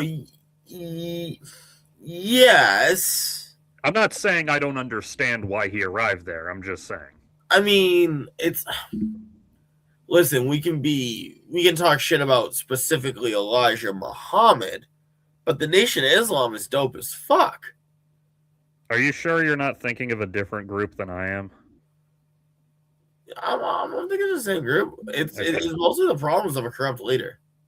Yeah, well, I mean, that's the nature of any fucking... I mean, he was also a sex pest and was known to be more focused on his political ambitions and his ego than the rights of the people in his organization. But yeah, the amount of political advocacy, help in the boroughs and other areas is... yeah, they did plenty of useful stuff. Don't get me wrong. Yeah, I think overall the organization was pretty cool. I think X joined, did a bunch of shit, was like, all right, this is as far as we're going because Elijah's fucking insane. Yeah, I don't know when this started, but modern day Nation of Islam is kind of nutty. Oh, yeah, no, that's a whole different beast. Yeah, that's what I'm talking about, but okay, there's some Dianetics, or Louis Farrakhan has some fucking Dianetic shit in there now. Okay, that's stupid. Yeah, but see, that's okay, because Hoteps are black Scientologists with extra steps. Hoteps are something else, man. We got to do a whole show on them at some point. They're a really interesting group to talk about. Well, yeah, because once again, like, you have like a lot of interesting shit that where it starts from. Like, is it the 86%ers? I fucking hate these numbers. I don't know, but hold on. Anyway, what I was saying about MLK is, like, nowadays, for better or worse, he is such an uncontroversial figure that even Republicans have to pretend to respect him. And, like, obviously, like, they've really whitewashed and toned down the horrific parts of the MLK story when they teach it to, like, young kids. But the point is that, like, they teach young kids about MLK as this great man who ushered in this great change. Again, for better or worse, they teach him that way. I think that had he lived long enough to be more openly left wing, he'd be taught, certainly not to elementary schoolers, and he'd be taught in a much more, like, measured, like, oh, it's up to you to decide what you think about this guy tone. You say had more time to be left wing. I don't know. I think he was already pretty left wing. Yeah, what I meant was had lived long enough that because basically toward the end of his life, after getting, like, really big legislation passed, it's not to say that he didn't fucking think that they needed to continue advocating for black people, but he was like, all right, now I have a little bit off my plate, I can extend my advocacy to other forms of politics. So he had started talking more about like workers' rights and like not specifically black issues. Well, it's In fact, I've heard a few fucking conspiracy theories that that's why he died when he did, because the FBI was like, I can excuse the race baiting, but I draw the line at left wing optics. pretty much. But I think, okay, how do I put this? I think it's just a matter of like it's the same issue in that he wants to help impoverished people raise up and stop their oppressors from doing things to them. And it's like dude's one of those long form Marxists who's like, well, first we do the organizing and the door-to-door campaigning, and then we get this thing going, and then I go and I get political recognition along with like 10 other guys, and then we go and we run for more stuff, and then we go and we do change. And then, like, honestly, literally, his plan would be like, now Mom Donnie gets elected. Yeah, that would be the level of planning. I hate to fucking use the reductive ass analogy that everyone uses, but god damn it, MLK and Malcolm X really are quite a bit like Charles Xavier and Magneto. In the hands of some writers, that is. I mean this from the bottom of my heart. To anyone who will not use AI art and will draw this for me and will do this correctly, I want Malcolm X as Magneto and MLK as Charles Xavier. And like oh, I'm sure it exists. Hang on. No, don't do it because AI will get involved. Oh, no, never. No, I would never consider that. I'm sure someone has had this idea and has drawn fan art. I don't think they have, actually. Well, the comparison's been around for like 50 years. It's got to have been done at some point. I don't know, man. Give it to me. Put on screen what you got. Don't leave us in the winds. I'm not finding fan art, but I'm finding like thumbnails comparing the two. Yeah. Oh, hang on. Yeah, here we go.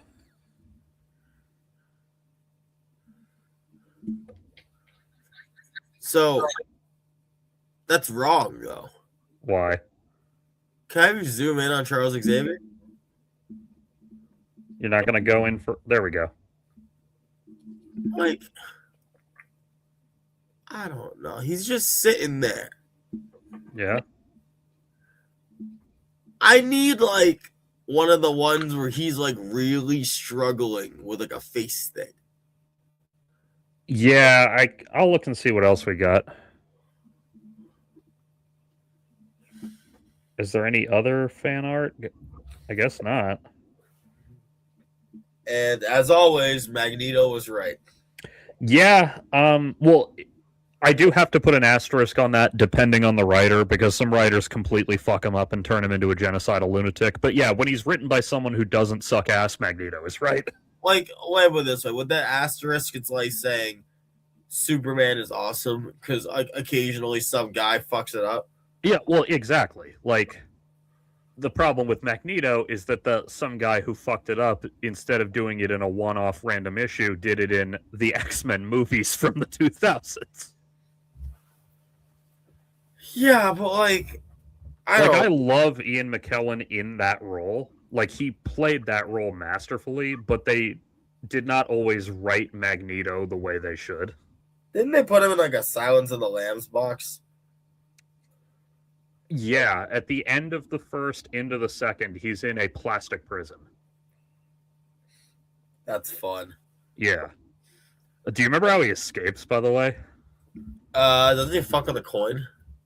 No, that's one of the other movies. That's one of the other. Does he fuck with some guy's keys? No, so that's the thing. The whole prison is on fucking like no metal of any kind, to the point some get in there somehow. well, yes, but that's the thing. it is so strict about metal that the guards are on a specialized diet to keep the iron in their blood low enough that he can't use it. That's Um, and the way he escapes is that when one of the guards is off duty and goes drinking and partying for the night, a bottle. Mystique disguises herself as like some sexy lady who's dancing with him, and she slips something into his drink.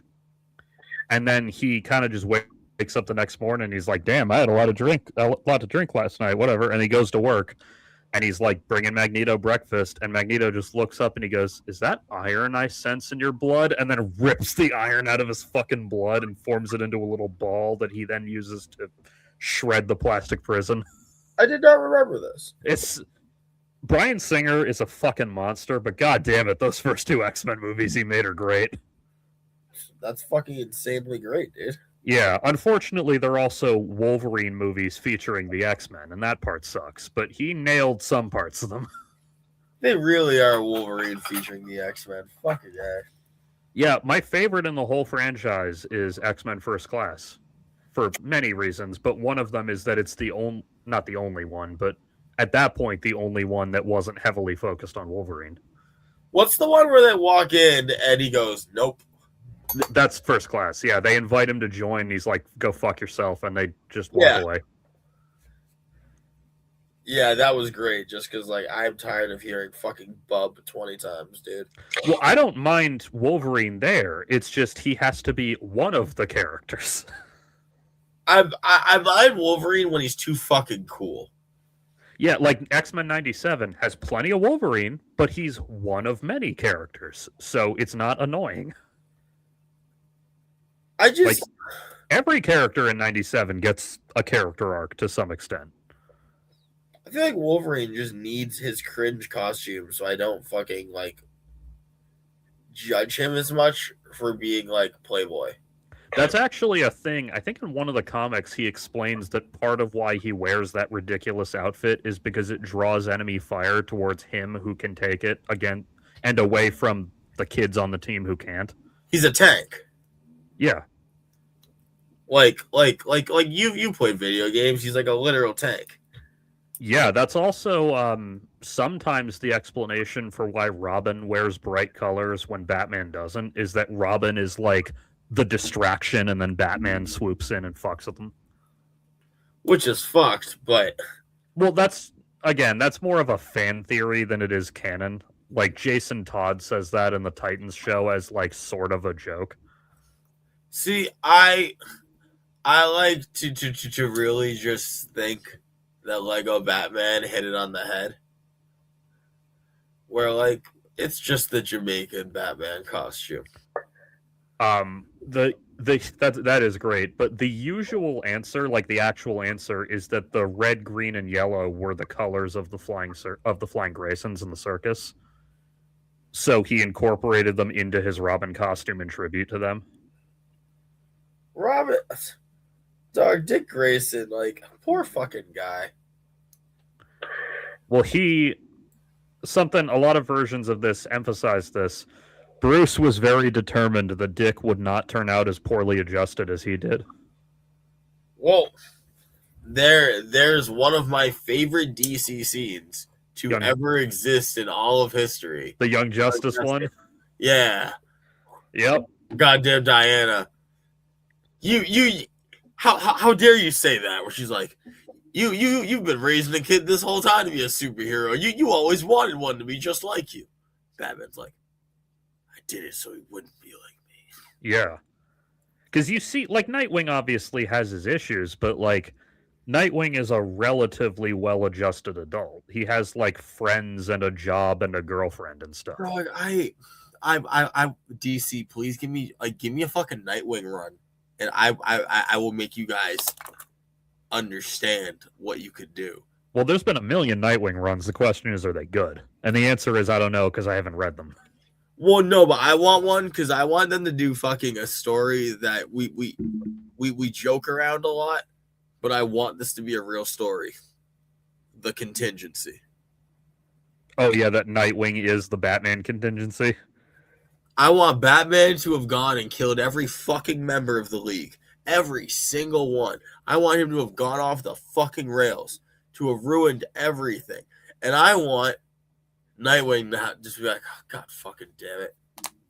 Time to dig up his parents. Yep. You go get this. You go get that one kid I hit over there. Don't say his name out loud. You go up to Ra's al Ghul and ask him for the thing. Like, bro just starts dialing mass numbers. I want this to be like a Nightwing versus thing. Like, that would be pretty cool. It'll be sick as fuck. He has to fight his way up the Bat Empire, and then they have a final showdown on the bridge of the fucking Batcave. Are you serious? That would be kind of cool. That'd be kind of cool, dude. Well, dude. it could suck, but like if you did it right, it would be cool. Well, but imagine them in the Batcave both using the hidden arsenals against each other. Oh yeah.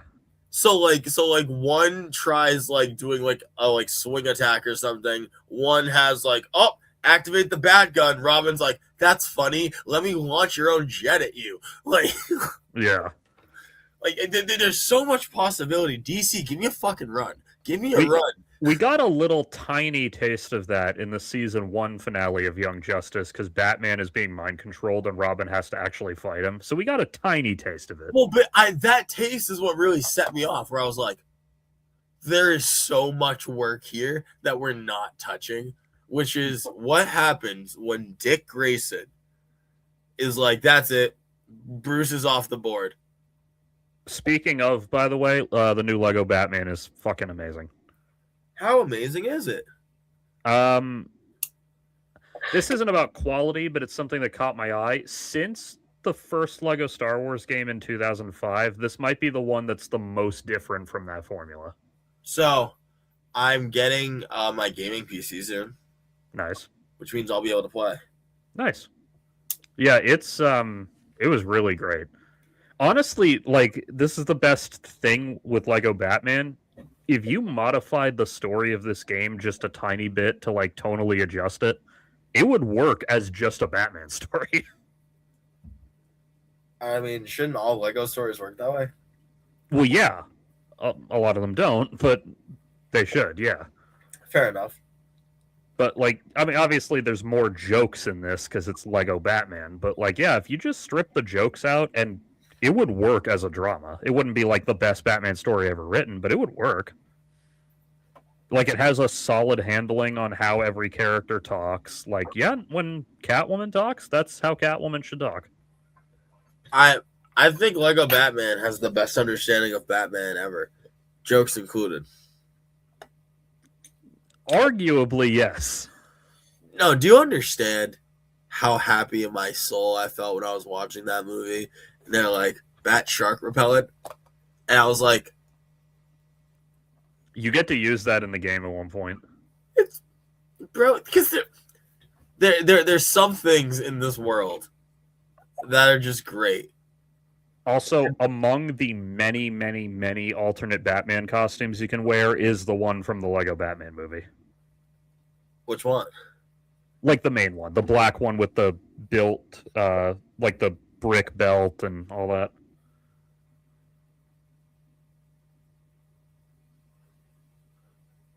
I don't remember that being that different. It's not that different in terms of like color balance and everything, but the fact that they have the belt as like an actual item on the minifigure and not as printing is kind of a big deal. And he's got like the glowing blue eyes, and I mean, that's the issue with having like a million alternate suits in a game, is that a few of them will be relatively similar to each other. Yeah, I need something really crazy. The Rainbow Batman suit is in there. The Batman of Zurinar suit. What's that one? The one that's like the red. I'll pull it up. You'll recognize it from Brave and the Bold.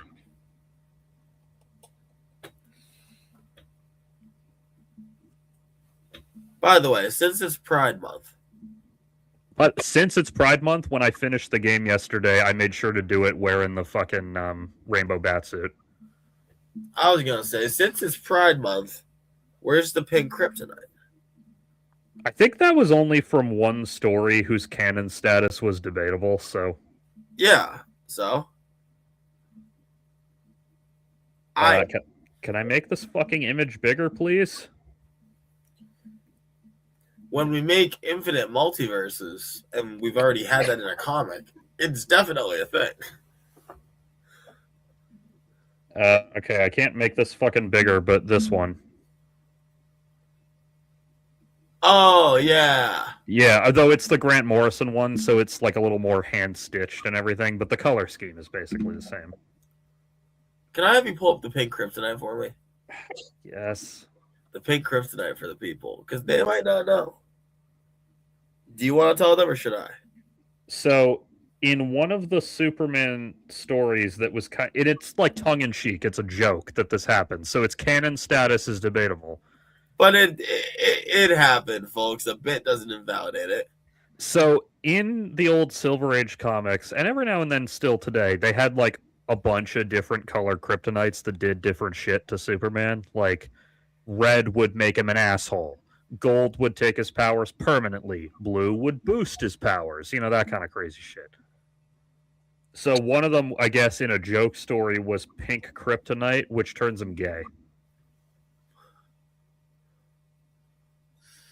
Well, what does that say? Zoom in. I can't see. Uh, come on, fucker. Does it not want to zoom in? All right, I'll just read it. Granted, every so often there's some genuine weirdness. Fortunately, I'm the only one who seems to pick up on the subtext. And Lois is saying, you know, Superman's been acting awfully strange since being exposed to pink kryptonite. What do you think's wrong with him? Lois, you so don't want to know. Did I ever tell you how smashing you look in bow ties, Jimmy? By the way, that's a fabulous window treatment you've put together. He's trying to fuck Jimmy Olsen because he turned gay. Why aren't you trying to fuck Jimmy Olsen? I mean, there's nothing wrong with trying to fuck Jimmy Olsen, assuming this version of him is an adult, which many are. I always love the bit that Jimmy Olsen just gets way too much puss. Oh yeah, that was great. That was one of my favorite fucking parts of the new movie. I guess when Justice League Action adapted this, because it's like more family friendly, Yeah. Pink Kryptonite instead just changes the gender of the Kryptonian exposed. Which is still like interesting, but that's kind of fucking lame that they had to take out the gay thing because of fucking family friendly. Well, I mean, it's not family friendly to be making people gay. I mean, it's not family friendly to be making people anything without their consent, if we're being real. So, Well, that's what I'm saying. It's family friendly to be gay, but not to make anything gay. true. Before we go, I want to talk about a few things. So, first of all, you ever seen this movie? Outland. No. Shockingly good. It's you know the movie High Noon, the western. Yes. It's basically a sci-fi version of High Noon. Okay. Like Sean Connery plays the marshal on it's a base on Jupiter's moon Io, which is like a mining colony, like a corporate owned mining colony. And so Sean Connery is the new marshal and he stumbles onto like a drug smuggling conspiracy and gets involved even though he shouldn't. Like it's kind of just like the classic western tale but in space. Okay. And in this case it's a lot more justified. Corporation. What? Is it actually anti-corporation like it should be? Rhetorically, yes, but because it's such a small scale story with a really a cynical edge to it, there's no like fighting the corporation type rhetoric really. Okay, true. There's just like it's very alien like. I like my joke on Letterboxd was Alien is so good even if even its ripoffs are good. Oh, true. Because it's kind of alien like in the sense of like, yep, the omnipresent corporation that we can't do anything about, so we're forced to just operate under it. Even though they're fucking assholes who treat us like dog shit. They're so strong, we can't even act like they're anything but God. Well, it's not even God. It's just like, you know, they're not going to send backup. I got to deal with this myself. Like that kind of attitude. Fair. But there's some, I mean, by the way, the him cracking down on the drugs is a lot more justifiable when this drug will literally drive you insane and turn you into a killer with enough use. Yeah, that's just a weapon. That's just bioweapon. Yeah, like Sean Connery, he's not so clean cut that he's cracking down on them smoking joints. It's that this drug, if you use it too much, will drive you insane and you will kill either yourself or others. Listen, like I I feel like drug laws should be reasonably pretty loose, but bath salts should not be available to people. Yeah, and like this isn't one of those only some people get fucked up. It's like, no, anyone who uses it for prolonged periods will suffer brain damage. Like it's like lead almost. Like no crocodile for the people. Like Yeah. So it's not like the best movie ever, but like it's got a very cool like space, but it's disgusting and grungy aesthetic, very alien like I said. okay. I was thinking about it earlier when you were talking about how technology gets predicted because he has this computer that's like capable of bringing up any information he needs, but the fucking input to it is like hand type on a shit ass little CRT green TV with like green text on a black screen, like an early 80s computer. And you're just like, dude. Yeah, like it doesn't even have voice control like the Alien one. It's like if he wants to ask it, bring up security footage, he has to type that in on the keyboard. And like that's super high tech to him. Like, all right, dude. Well, I mean, to him, maybe not, because he's been doing this a while. But the point is, like, that was this movie's definition. Like, they're on a space colony on the moon of Io, but they still have this fucking shit ass Apple II. And like, listen, folks, if there's some shit where it's like we specifically don't use XYZ technology, that's fine. Yeah, no, they don't do that. Like I said, it's very Alien-like because it was made in 1981, so right off the heels of Alien. It was one of the many lower-budgeted movies like Alien, that some of which were good, most of which weren't. But yeah, it's got some cool stuff. There's some fucking cool head explosions, like the one of the first guys to go nuts kills himself by he's out on the moon in an oxygen suit. And he's like hallucinating that there's spiders in his suit, so he decides to burn them out by pulling out his own oxygen tube and lighting it, and his fucking head explodes. It's like the craziest shit I've ever seen. We have people without pants do not support such an action. No, we definitely don't, especially when you're hallucinating things that aren't there. But still, the head explosion was very technically cool in terms of how an effect like that is done pre-CGI. Looked pretty cool. Yeah. And they do it again later because anyone whose suit gets fucked up, you know. So, apparently that doesn't happen? Not the way it does in movies, but one, it's not that kind of movie, and two, we didn't know the full details as well in 1981 as we do now. As I understand it, there are two options if you're going into space, folks. Option one is you blow out all the air in your lungs, and you have about as long as you can hold your breath for, and then you pass out and you die. Option number two is you hold your breath, you go into space, your lungs literally explode, and then you have like the really shitty reaction to that and die. Yeah. So, yeah. In real life, though, I said this back in the day. Remember the fucking Super Leia scene from Last Jedi where she's like floating in space and force pulls herself back in the ship? Oh, do I? Yeah, so sure, it looked a little funny because of how they did the effect, but the scene itself works.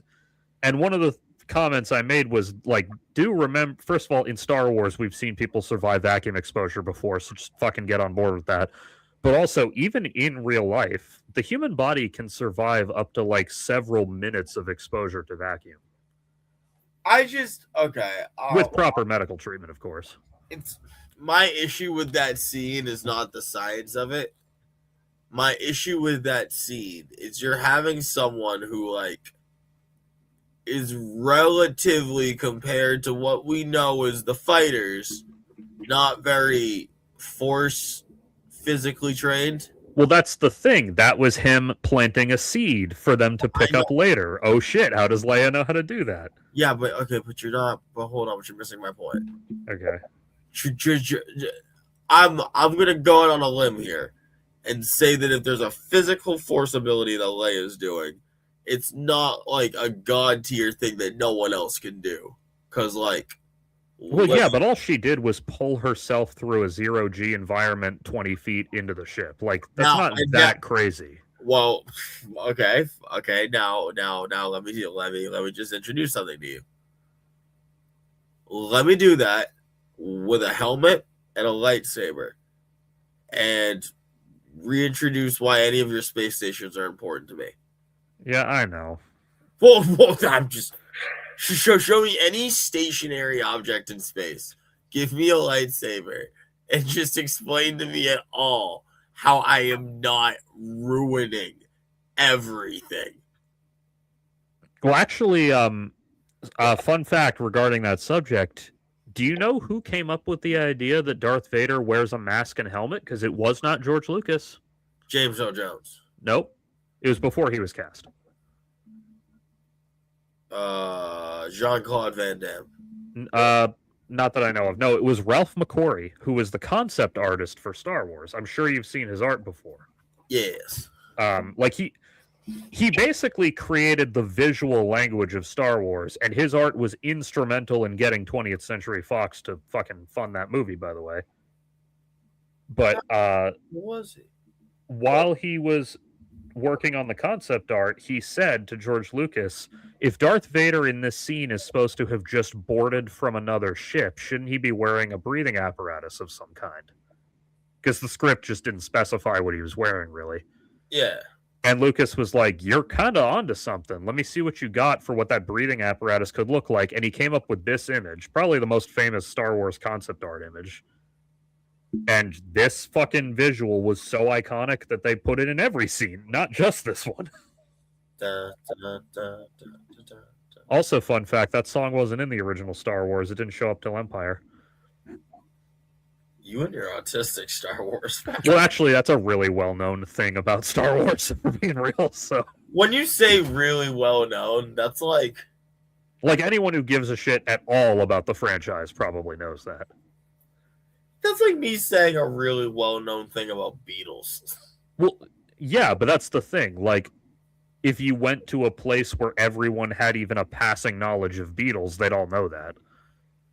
I don't live in Japan. It's also on my mind because last Monday was May 25th, which is the release date of the original Star Wars. That's when Star Wars Day should fucking be, by the way. Oh my god, this argument was so funny. Yeah, I call it Orthodox. I always say I'm Orthodox. I celebrate on the 25th.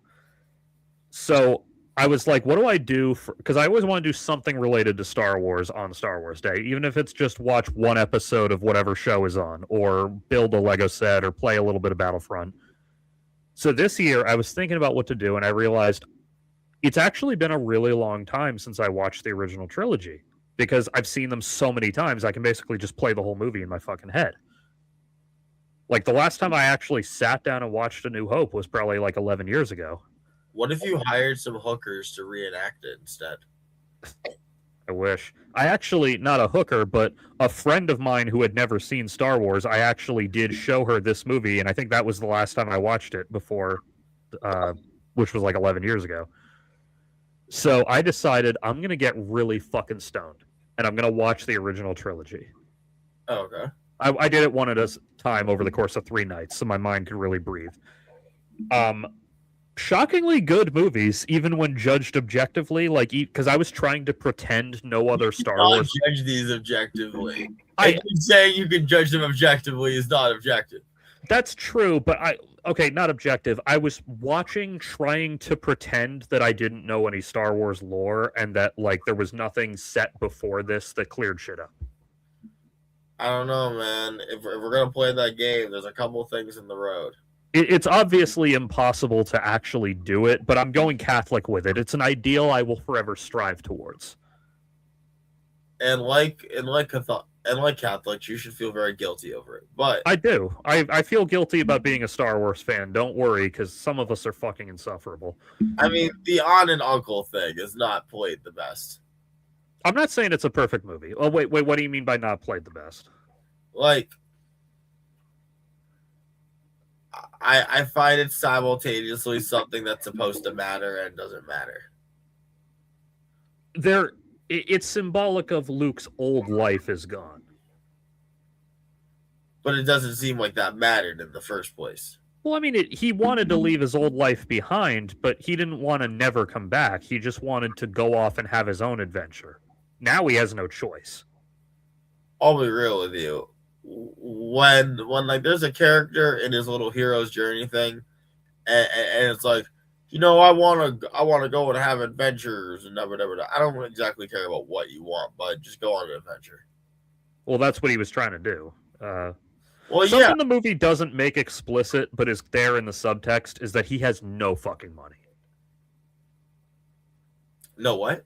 No money at all. Like they're fucking destitute because they're moisture farmers on Tatooine. They farm water. I cannot say this enough. That is the poorest kind of farmer you could be. Yeah, like one of the books had a line about like something about like you'd be surprised how popular that skill is on a planet where water is so rare there's an economy around it. I mean, if I'm gonna get really into it, it's dumb, but it just I'm putting away how economics work. Yeah, so because honestly, they own land and they're just wasting it. And like, why are you farming water here? Why aren't you just getting water from fucking glacial icebergs in space? Like, I know, and I'm sure there's a fucking book that explains all that, but that's not what I'm talking about. So, by the way, if you want to give a shit about Uncle Owen and Aunt Beru, watch the fucking Obi-Wan show. Unironically, why am I supposed to give a shit about them? I didn't say you had to, but if you want to know enough about them that you give a shit, go watch it. But they're named like old people. Well, they are old people. I can't care about old people. Actually, they're not that old in the. So okay, I'll tell you this part. You know how Luke, he goes there and the whole fucking place is on fire and like their skeletons are on the ground. Sure. So for years, people have interpreted that as like, Jesus Christ, the Empire was going fucking literally scorched earth. Like they were going overboard with it.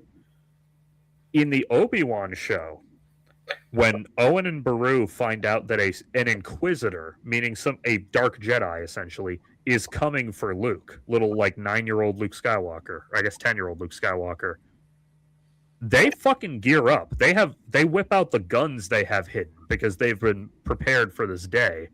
And they, despite the fact that she's a fucking Inquisitor and they're just two people, managed to hold her off for a little bit. Okay, so now I have to point something out. Yeah. So what you're telling me is we've already established that they're farmers.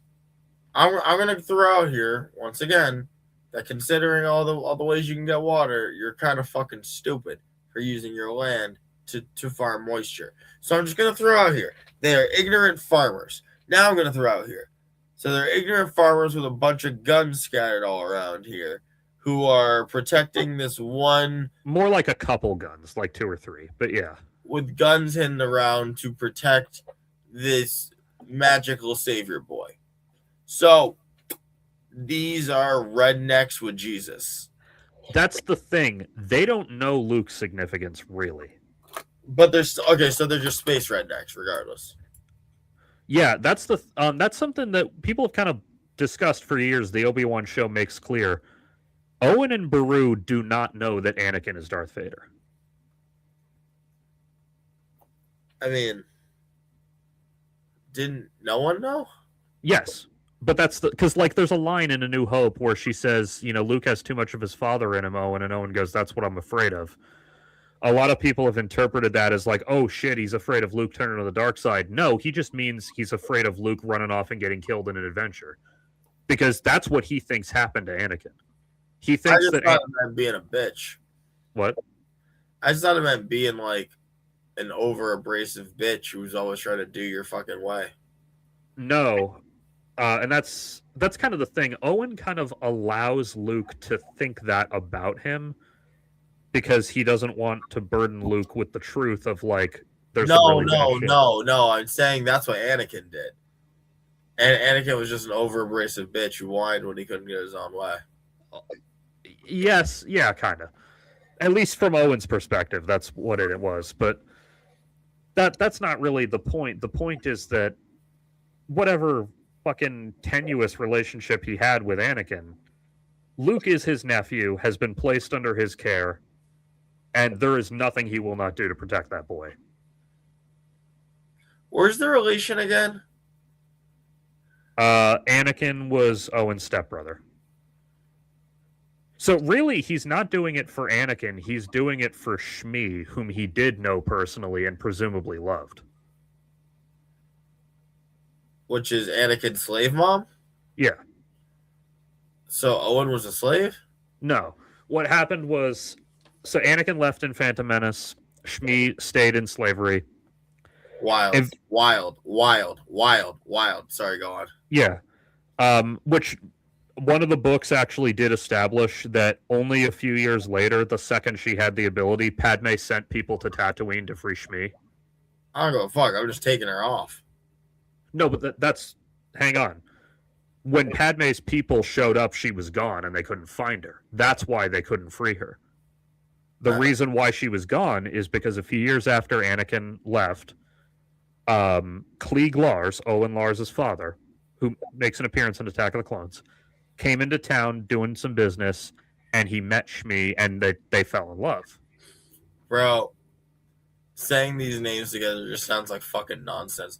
Klieg Lars and Shmi. I know. It's fucking Bro, I'm whatever. reading Douglas Adams, and this sounds fucking Do ridiculous. Odo and Quark make any fucking sense? No. Yes, actually. Okay. Owen's father fell in love with you Anakin's pick bad mother. examples and you know it. Okay. Klieg fell in love with Shmi, so he paid Watto. He bought her in the sense that he paid Watto her fee and then immediately freed her. But you know he bought her freedom, like the old-fashioned way. He bought Shmi's freedom. They fell in love. Old-fashioned way. No, like the way that we actually did in the U.S. back when slavery existed. You could buy somebody's freedom. I just like calling that the old-fashioned way, though. True. So Like, anyway. Listen, back in my day, we used to handle it like men, the old-fashioned way. You went and bought a nigger and then let him work for you. I was definitely not saying that or implying it. Anyway, he fell in love with this woman, bought her freedom, they got married, and then eventually she was kidnapped by Tuskens, and that's why Anakin was having the visions of her in pain, and that's why he came back to Tatooine, and that's where the movie kicks in. But the point is that for 5+ years in there, Owen lived with this woman as his stepmother. He presumably thought very highly of her. I mean, how does Anakin not free his mom from slavery? Anakin was 9 years old. He was in no position to do it. I'm taking her on the ship. He's 9. What could he have done? He has a bomb implant in his head that Watto can blow up. He still left the if Anakin could leave, why can't Shmi leave? Because Qui-Gon could only bargain for Anakin. Well, God forbid we just take her. And what? Like, I mean, I get that Watto himself isn't much of a threat, but there are like legal authorities who could come after them and like fucking like you could cause a political incident by doing that. Just drop her in the ghetto. You can't fucking prove it. I don't know. I mean, Qui-Gon did try to free her, and when Watto wouldn't go for it, decided, all right, well, I got to take the boy then. He says, "What are you gonna do?" I know.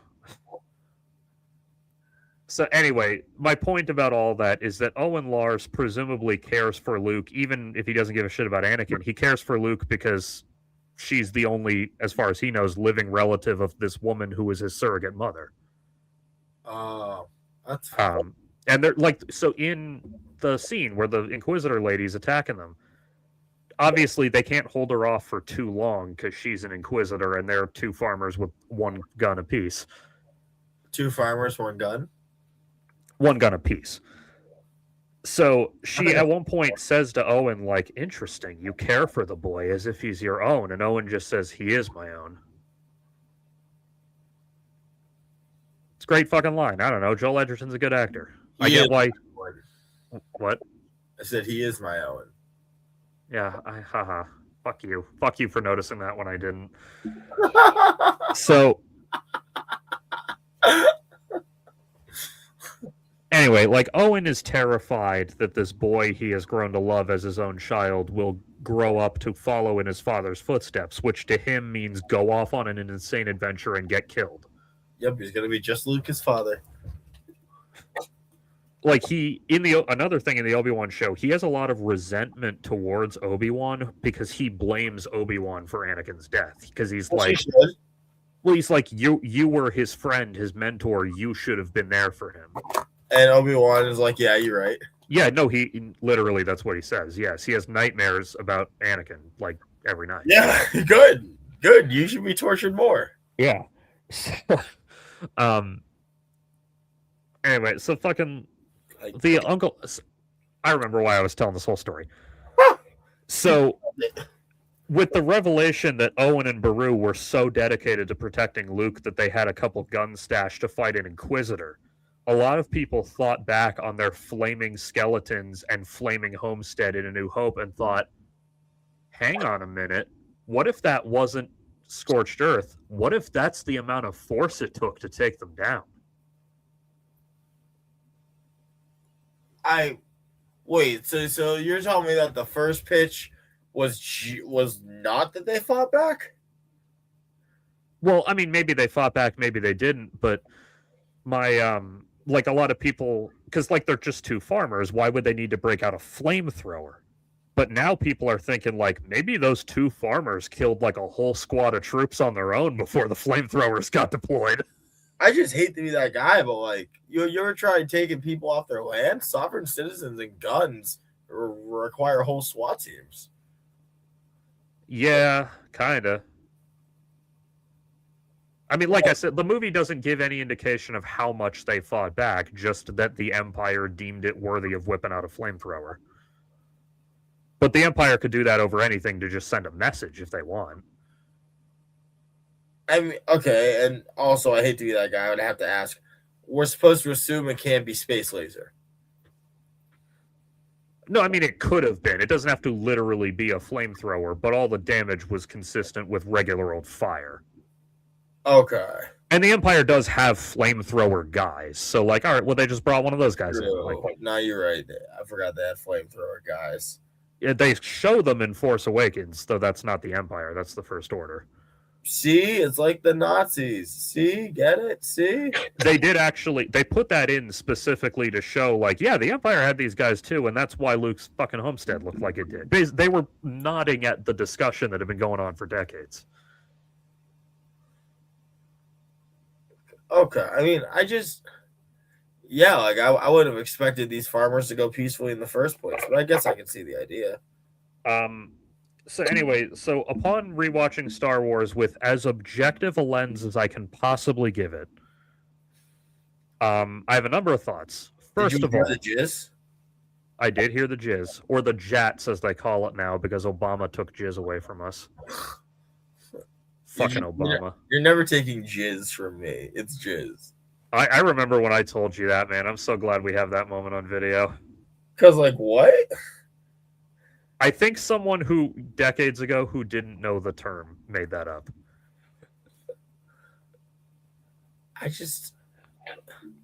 Anyway, so I have some thoughts about Star Wars.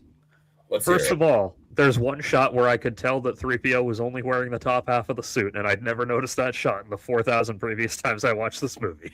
I love that. 2, I watched it on, because I have the DVDs from 2004, because of all the ones that look reasonably good, those are the ones that have the least, like, CGI bullshit thrown in by George Lucas. Okay. So I will say, I can tell Lucas was always at the forefront of technology, because these DVDs from 2004 hold up shockingly well to the scrutiny of a modern 4K TV. Who shot first? In this version, unfortunately, Greedo shoots first. But Gross. yeah, I know, but unfortunately, they've never done an official release of the. Well, that's not true. In '06, they did like a special edition thing that came with as a bonus feature the original movies, but they weren't remastered or fucking like at all. Like they had fucking 2-channel audio. Like it felt very much like Lucas was going, "Oh, you want them exactly how they used to be? Here Right. they are, exactly how." I while I normally hate like nerd gripes, that one I think is like one of the most reasonable what the fuck moments I've ever heard. Well, next year for the 50th anniversary, they are doing a theatrical re-release of the original unaltered version of A New Hope, which means they did a 4K restoration of it, which almost guarantees they'll finally fucking release it on disc. At least I certainly hope so. Ooh. And you can buy like the despecialized fan versions as well if you want to. Anyway, Oh yeah, true. anyway, the point is that other than the thrown in CG bullshit, for a DVD from 2004 that I've watched like a million times in my life, it looked shockingly good on my 55-inch 4K TV. And you still haven't seen Begonia. It's on my short list. I just haven't gotten to it. I'm going in ascending order of length. Fair, fair. So Begonia it's not long, but it's longer than the movies I'm on right now. Fair. In fact, when I get off stream tonight, I'm going to go watch Megadoc. Megadick? Megadoc. Megacock? I mean, maybe. Coppola did make Apocalypse Now. He might have a Megacock. No, it's a documentary about the making of Megalopolis. All I'm saying, we make a movie called Megacock, but it's just about a T-Rex. True. Anyway, let me talk more about Star Wars because I so rarely get to. Wait, to be clear, is this the fascism thing? Well, Star Wars is about fighting fascism, but that's one thing I'll get into is like people talk a lot about how interesting the imperial bureaucracy is, like, and especially in Andor, like showing how fascism functions. Yeah. But the thing with Star Wars, I thought about this. I texted it to a friend of mine. When you know the term MCU humor? No, I don't. That's like when people talk about that kind of specific style of joke that you'd see from like an MCU movie. That's my secret, Larry. All I do is MCU humor. Yeah. So MCU humor, honestly, I said it could be better described as badly emulating the style of humor from A New Hope. Because A New Hope, I get why this movie was so groundbreaking, because it had a lot of the hallmarks of the like grimier, like new Hollywood 70s movies, like Taxi Driver and Deer Hunter and whatever. But stapled onto one, a sci-fi movie, which was brand new, and two, to this very old-fashioned hero's journey. But it was like you got to remember, a lot of the shit the original movie does is now cliche, but it wasn't in 1977. If I was to classify what you're calling MCU humor, hear me out. Okay, do you remember there's a version of The Lion King where the entirety of the movie has a frame around it, like you're watching it at a movie theater? Yeah. Just from the movie, commenting on the movie. Yeah. Is there a name for that? I mean, like, people just call it Mystery Science Theater, basically, because that's what Mystery Science Theater does. Or, like, riff tracks or whatever. I feel like a lot of the humor from those movies is like if you were watching an old comic book in a theater and then you had like a comedian, young person, an old person, Stanler and Waldorf all sitting there in a line, all working as a writing team. They'd come up with what you have in MCU movies. Yeah, like Otto Octavius. That's a silly name. What's your real name? Like, yeah, that kind of yeah. So The original Star Wars has quite a bit of that. It has this really like cynical, sarcastic edge to the characters' exchanges, but with a little twinge of genuine hopefulness in there. And that was not cliche yet when this movie was made. Huh. Like the whole movie basically takes the classic hero's journey and does what it at its time turns it on its fucking head. The fact that Luke is offered an opportunity to go on an adventure and turns it down and only joins up later because his old life gets ripped away from him, that was new when this fucking movie was made. I'm not saying it had never been done before, but it wasn't a cliche yet. The So fact that Joseph Campbell would kindly pat Spielberg on the head and say, "Good try." Lucas, but yes. Yeah. Okay. Sorry. Whatever. No, Joseph Campbell probably would have been like, "Damn, I never thought of doing it that way. Interesting." Okay. Whoa. No, I'm not saying like, "Oh fuck, it's a brand new thing." I'm saying like he'd look and go, "Oh yeah, I know that idea, but I've never seen it spun like that." Okay. Or here's a big one for the fucking people who claim Star Wars was never woke. The fact that the damsel in distress, they rescue her, and first of all, they fuck up the entire rescue, and second, she rescues them and is also a way better shot with the laser guns than they are. Like Leia's role in that first movie is relatively small in terms of screen time, but the literal first time we see her with the other heroes, she makes them look stupid. Okay, I'm actually going to sound like the boomer for 10 seconds. I don't think that one's political. Well, it shouldn't be, but the fact that the damsel in distress turns out to be this badass lady was very much a political statement. God, like Is I love this. commentary on social norms political? Yes. If it's just on the interpersonal relationship between people and not on the power dynamics, is it really political or is it just a cultural statement? No, it's still political. Why? Everything really is. Well, I guess if we're doing that, then like eating a fucking sandwich is political because why aren't you eating a steak? Yeah, I mean, it could be. You know what? No, unironically, like when you watch a movie, what the character eats for lunch tells you something about him. Absolutely, but at a certain point, if we label everything as political, isn't that derivative and almost muddying the waters of the conversations of actual political intentionism? I don't think so. As long as you handle it responsibly, I don't think so. I think that asterisk is something that. Well, you and I, but this is you and I talking. We can handle it. We're big boys. Okay, fair point. By the way, so Marsha Lucas, George Lucas's ex-wife, who was the editor on Star Wars, basically saved the movie. Yeah, I heard about that. She died. By the way, that's as much as I fucking hate Star Wars fans, I will give them credit for this one thing. There has never been a time in Star Wars fandom where they did not properly recognize Marsha Lucas. You know something I really wish they introduced in Star Wars more? What? Because, like, I get it that, like, the dude watched a lot of Kurosawa films, but, like, I really wish some of the action was framed in more of that way. You should watch Star Wars Visions then, the anthology series on Disney Plus. Okay. It's non-canon, so you don't have to worry about continuity. One episode of it. Yeah, it's. I mean, not obviously it's anthology, so some are better than others, but like most of them are great. Wait, is that the anime one, or am I thinking of something else? It's mostly anime, though they do have some because the whole thing is just different animation studios, so not all of them are anime. Some of them are from like England or Germany or wherever. But yeah, the Wallace and Gromit people did a short for them actually. Huh. It was really great. It was fucking fantastic.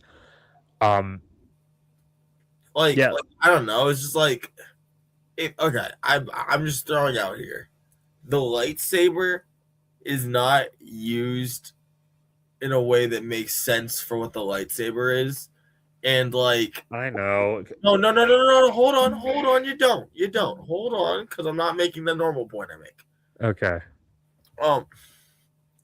Where like he obviously really likes the idea of like the Warring States period, where a man with a sword is so capable and so destructive just in like the right hands.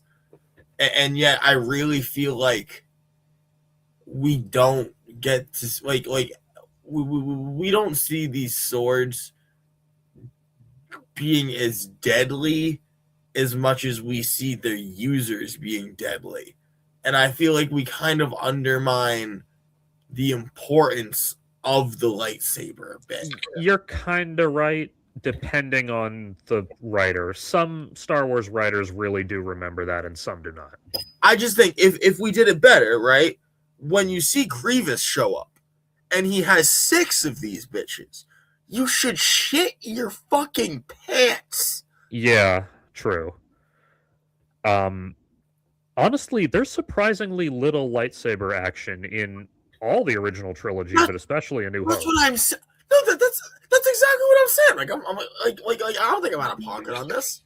The reason I was talking about Marshall Lucas, by the way, remember how in the final battle against the Death Star is getting within range of their base? Who's there? Like the Rebel base. Yeah. I did not know this till the other day. That entire idea was came up with by Marshall Lucas during editing. That's nice. Like, they didn't shoot it that way, but then she was like, hey, if we did like one voiceover line, we could fucking add a lot more tension to the scene. What was the original? Oh, it's just they were attacking the Death Star. There was no element of the Death Star was waiting to blow them up too. Oh. Huh. Like Marsha Lucas, this was what she did. Same with at the end of Raiders of the Lost Ark. The ending scene with Indy and Marion on the steps was her idea because she was like, wait, what happened to Marion? I want to see what happened to her. Marsha Lucas did this multiple times. She took a movie that was very good and made it excellent. Is Mary the underage one? No, none of them are underage. You know what I'm talking about. Marion is the one people... Yes, Marion's the one people claim is underage, but is not. The one who was underage in the time we didn't see on screen. People claim that, even though they have no evidence for it, yes. We've discussed this before. The implications, Larry. The implication is that he's a little older than her, but like Marion... You watch that movie and you tell me that Marion's character is supposed to be 26. Fuck you. She's supposed to be like 34. I think the idealism of boomer producers, man. I don't know, maybe. Anyway, I want to talk more about Star Wars before we go, because I do have to go. Star Wars. Empire Strikes Back, I get why that movie was... This has been lost to history. Empire Strikes Back was fairly controversial when it came out. How so? Like, review-wise. Like, the reviews of it were very mixed at first. And by the way, if you want an example of how Star Wars fans were always like this, one of the first Star Wars magazines literally shut down over disagreements over Empire. What do you mean? Over whether or not it was good. Like internally shut down? And the fan base. Because the fan base would like scream at each other at events and everything. Oh, yeah. But yeah. I mean, it was just a small magazine, so it's not like they had like thousands of people, but still, like, even the editors had disagreements, everything. And I get why. Because Empire Strikes Back ends with the main hero that we've been told we're rooting for fucking everything up horrifically, getting mutilated as a result, finding out that the bad guy is his father, and finding out retroactively that the wise mentor from the last movie was keeping an enormous fucking secret. Like, it basically, until you see Return of the Jedi and contextualize it a little, you come out of Empire going, holy fuck, Obi-Wan was a manipulative fucking psychopath the entire time for not telling Luke this. Yeah, but so, in other words, people go, Obi-Wan was my uncle, and you hurt my uncle, so I hate you. Yeah, basically what happened with Last Jedi 40 years later. Or what happened with Dune Messiah in the 70s. I always joke Dune Messiah walked so the Last Jedi could run. Or what's going to happen at the end of this year with the Dune Messiah movie. But we get to see a worm. Yeah, true. So I get why Empire was so fucking controversial. It is also, however, one of the best fucking movies I've ever seen. What? It's also, however, one of the best fucking movies I've ever seen. Ever? Yeah. Empire Strikes Back, dude. Fucking watch that movie again as objectively as you possibly can. And goddamn, they invented an entirely new form of stop motion animation for that fucking movie. Yeah, but like, what has that stop motion animation been used for? Like 1,000 movies since. I don't know. What did they like? What is it? Like, what is the technique? Yeah, It's called Go Motion. It incorporates motion blur into each frame. that's pretty cool. Yeah. Phil Tippett, who was like impossibly young at the time and is now a stop motion legend, he invented that on the set of Empire Strikes Back. That's pretty cool. And then they used it in every fucking stop motion movie ever made for the rest of time. God, there's such good shit in that fucking movie. Dude, every time I watch that fucking Battle of Hoth, I'm on the edge of my goddamn seat. No matter how many times I watch it, no matter how intimately I know every frame of it, I'm on the edge of my fucking seat. Ruin your special interests. It's not just that. I feel the same way about the original Terminator. Like every fucking time I watch the original Terminator, I'm like this the whole movie. I've seen it fucking 10 times. I'm still like that. I can lean more that way on Terminator just because of the style of the movie. I think. I think hero's journey stories don't get me on the edge of my seat, just because like It's not the whole movie that does, but like certain scenes do. okay, Like the Hoth battle in Empire Strikes Back. yeah, okay. And as for Return of the Jedi, I know some people have issues with the fucking Ewoks. Whatever, fuck you. What's the big issue again? Oh, just people who are old enough think the Ewoks are stupid. Like Denny Villeneuve said that in an interview the other day that he hates the Ewoks to this day.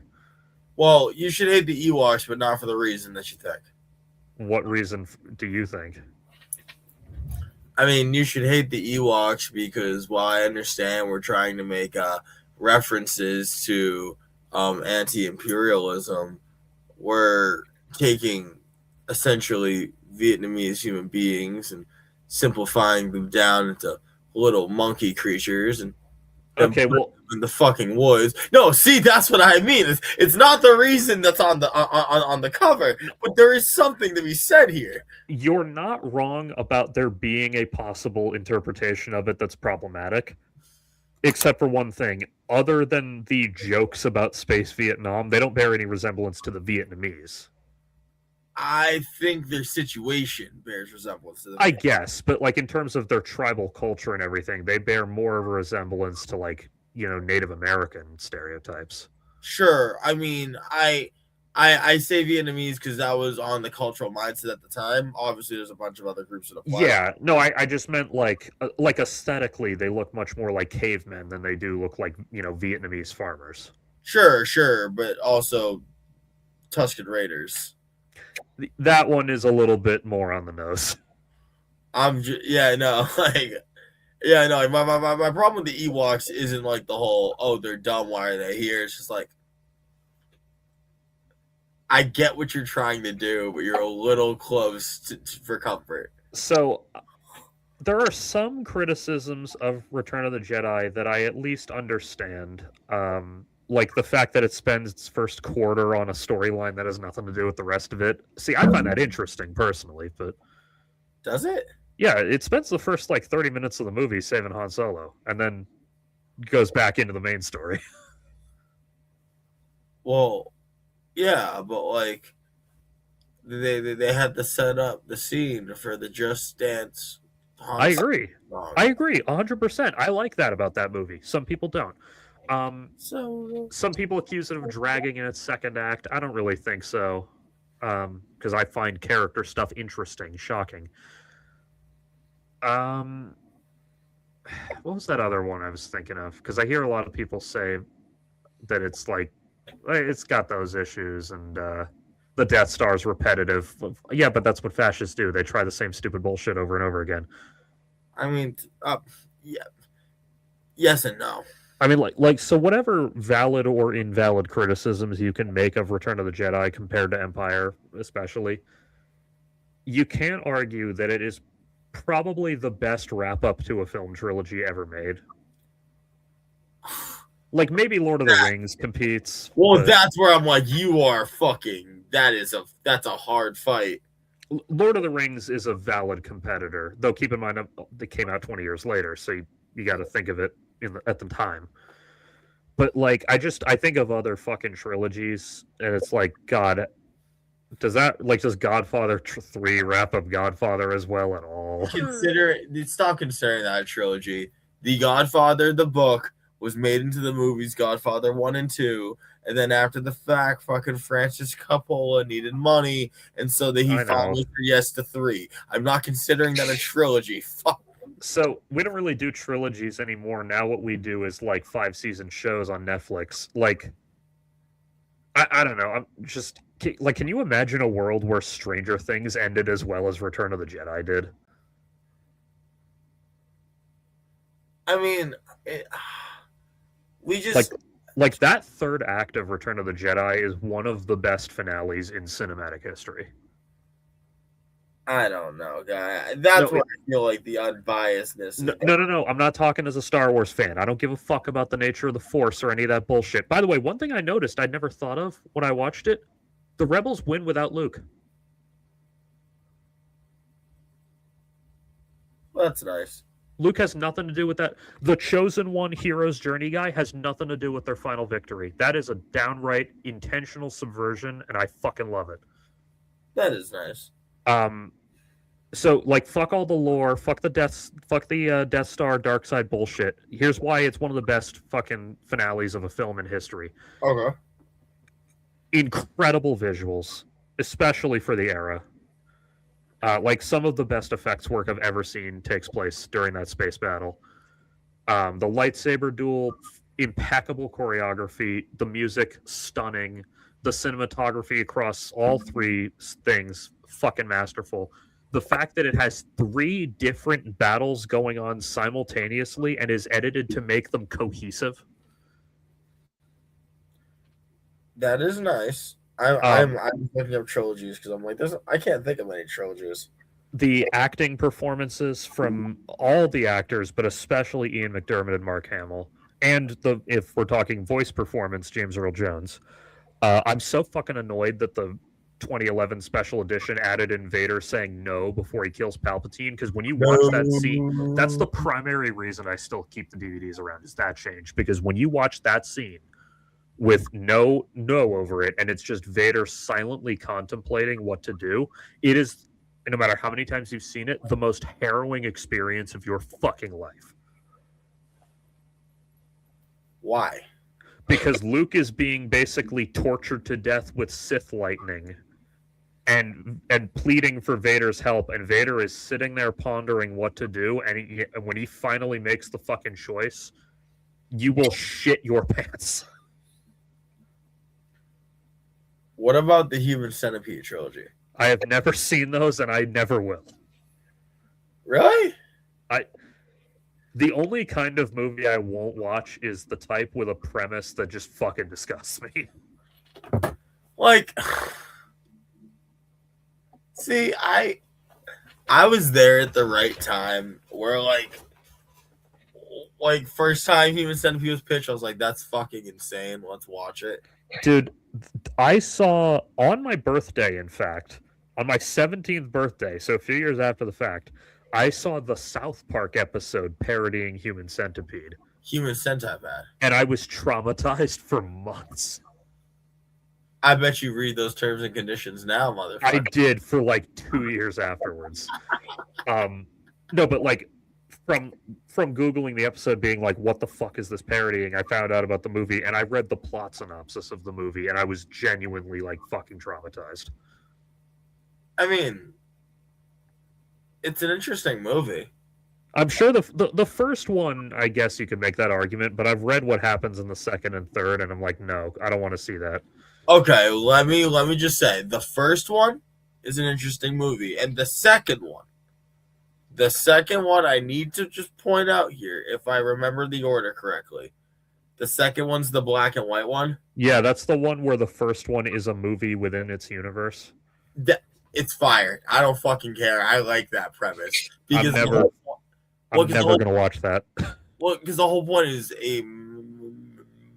mentally deranged dude gets obsessed with the first movie, doesn't understand it's a movie, and then acts that out. So it's like you like see these people be like, "What the fuck is wrong with you?" Yeah, and I know one of them is like the actress from the first movie too. Yeah, so I'm sorry, that is also cool. Oh, yeah, I'm not saying it's not. But then you get to the third one and it's dumb. Yeah, I'm not saying it's not potentially interesting territory. I'm just saying that one of the few things I never want to watch is a bunch of people have their mouths shat in. Do you want to know what it kind of makes me think of? Yes, and then I want to never discuss this again. The Purge. Yeah. Because the premise, if you just discuss it without any visuals for a second and without any of the bullshit that all the producers want them forcing you to do and put in, you'd be sitting there like, huh, what the fuck? That's a really interesting experience. Like, I wonder where you would go with that, and I wonder how the human mind could cope with such a thing. And then you would be like 3 instances of this in, and you're just like, this is just gratuitous fucking porn. Yeah. Like, Salo, fucking, I've heard Salo's got really interesting shit to say politically. I'm sure it does. I'm never going to watch it. Larry, I think it's wild that you're saying this. Like, cool, I'm glad you're having fun. I don't want to see a bunch of teenagers get tortured and raped and forced to fucking eat each other's shit. I don't care. You made me watch that movie. Yeah, but that was one, I let you stop, and two, fair. that just had violence. I can That was handle not just violence. violence. No, I know it wasn't just violence, but like, it was crazy enough that I could like mentally disassociate from what it was. It was the attempts at humor alongside sexual abuse that really had me just like, I can't do this. Well, that's the thing. Those weren't supposed to be humorous. The movie is not supposed to be humorous at all. I don't believe that. Because like there's that one guy, especially like he's doing those looks that it's almost like the black guy from the cop movie. Which cop movie?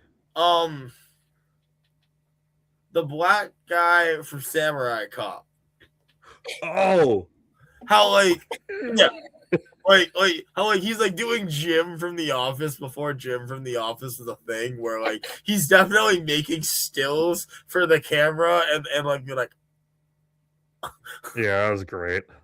I love that guy. I think about that guy so often. Anyway, my point is, or you know what? Here's we're talking fucking cursed movies. Goddamn, a Serbian film. I know you know of it. Hostel? No, a Serbian film. I don't. Can you fill me in like I'm 10? Oh, there's a movie called A Serbian Film. What is it? It's about like a former porn star who like I think he needs money, so he decides to get back into the game, but he gets hooked up with like this fucked up torture. Like one of the things they do, they call it like newborn porn. Like they fuck babies right out the womb. Like, yeah, that was my reaction when I heard about it. That's why I was like reluctant to tell you. I'm sorry, what? Yeah. What?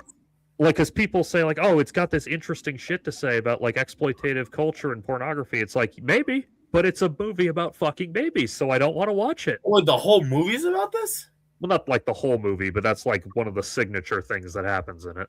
Okay, now I'm gonna go and like there's like 3 levels of questioning that are important here. Is it pretty much as bad as what I've just endured, which is that subject being discussed? Is it a worse level, which is I have to listen to the cries of a baby and weird thumps on the table? Is it a worse level where you have a doll of a baby? I have not watched it. I know. I think it's somewhere between levels. I'm gonna say the second level you said. Like because it's not just that, it's just in general this company does fucked up porn and like snuff films and shit. See, there it is. There it is. Yeah, but like, okay, maybe it has something interesting to say about culture, but it's a movie about snuff films and baby fucking, so I don't want to watch it. Like, I don't know, like, Hostel's an interesting movie. The first Well, one. yeah, I mean, Hostel, if it's just violence, I can handle it. Yeah, I know. Like snuff. Like so something about the interestingness of snuff films, maybe. But like, I, I, I, I'm really sitting here, and I'm like, all right, folks. To be clear, I read Lolita as a kid, Oh boy. so like, and I saw value in it. Yeah, because it's a movie about how fucked up this guy is. Yeah, Or a yeah, book, yeah. rather. I'm thinking of the movie adaptation. Well, yeah. The whole story is about like look into the sick mind of this guy. Yeah. Like, look at the internal struggle. Let's not romanticize him as much as see him romanticize himself. Which is why the book gets put in the romance category at the library. I mean, it should. It should. It's fucked up, but it should. Oh my god. Well, I mean, it's. I get why they haven't tried to remake that one. I don't think anyone would understand what that shit is about. Oh, they didn't at the time. There's Yeah, a I reason know. that the book and the movie remain so controversial. Like explaining to people though, like, no, that book's about a sick individual. Yeah. Well, to bring it back to the fun subject we were on, fucking Star Wars. I thought you were about to say Asimov hating women. No. Um, a ton of people, in ways I just spent a lot of time describing, don't get how transgressive those fucking movies are.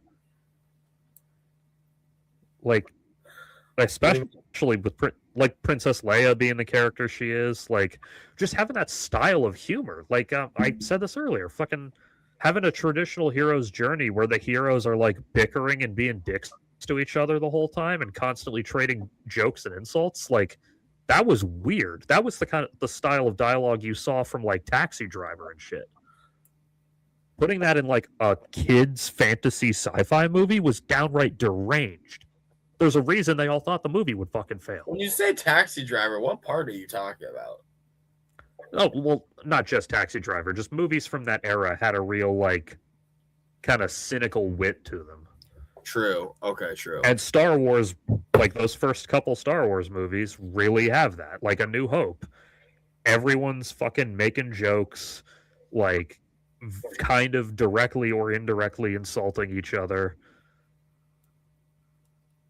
Like even continuing into the 80s, like A New Hope, or rather Empire Strikes Back has the whole scene where they're like trying to get the Falcon started and it won't start, and Leia just goes, "Would it help if I got out and pushed?"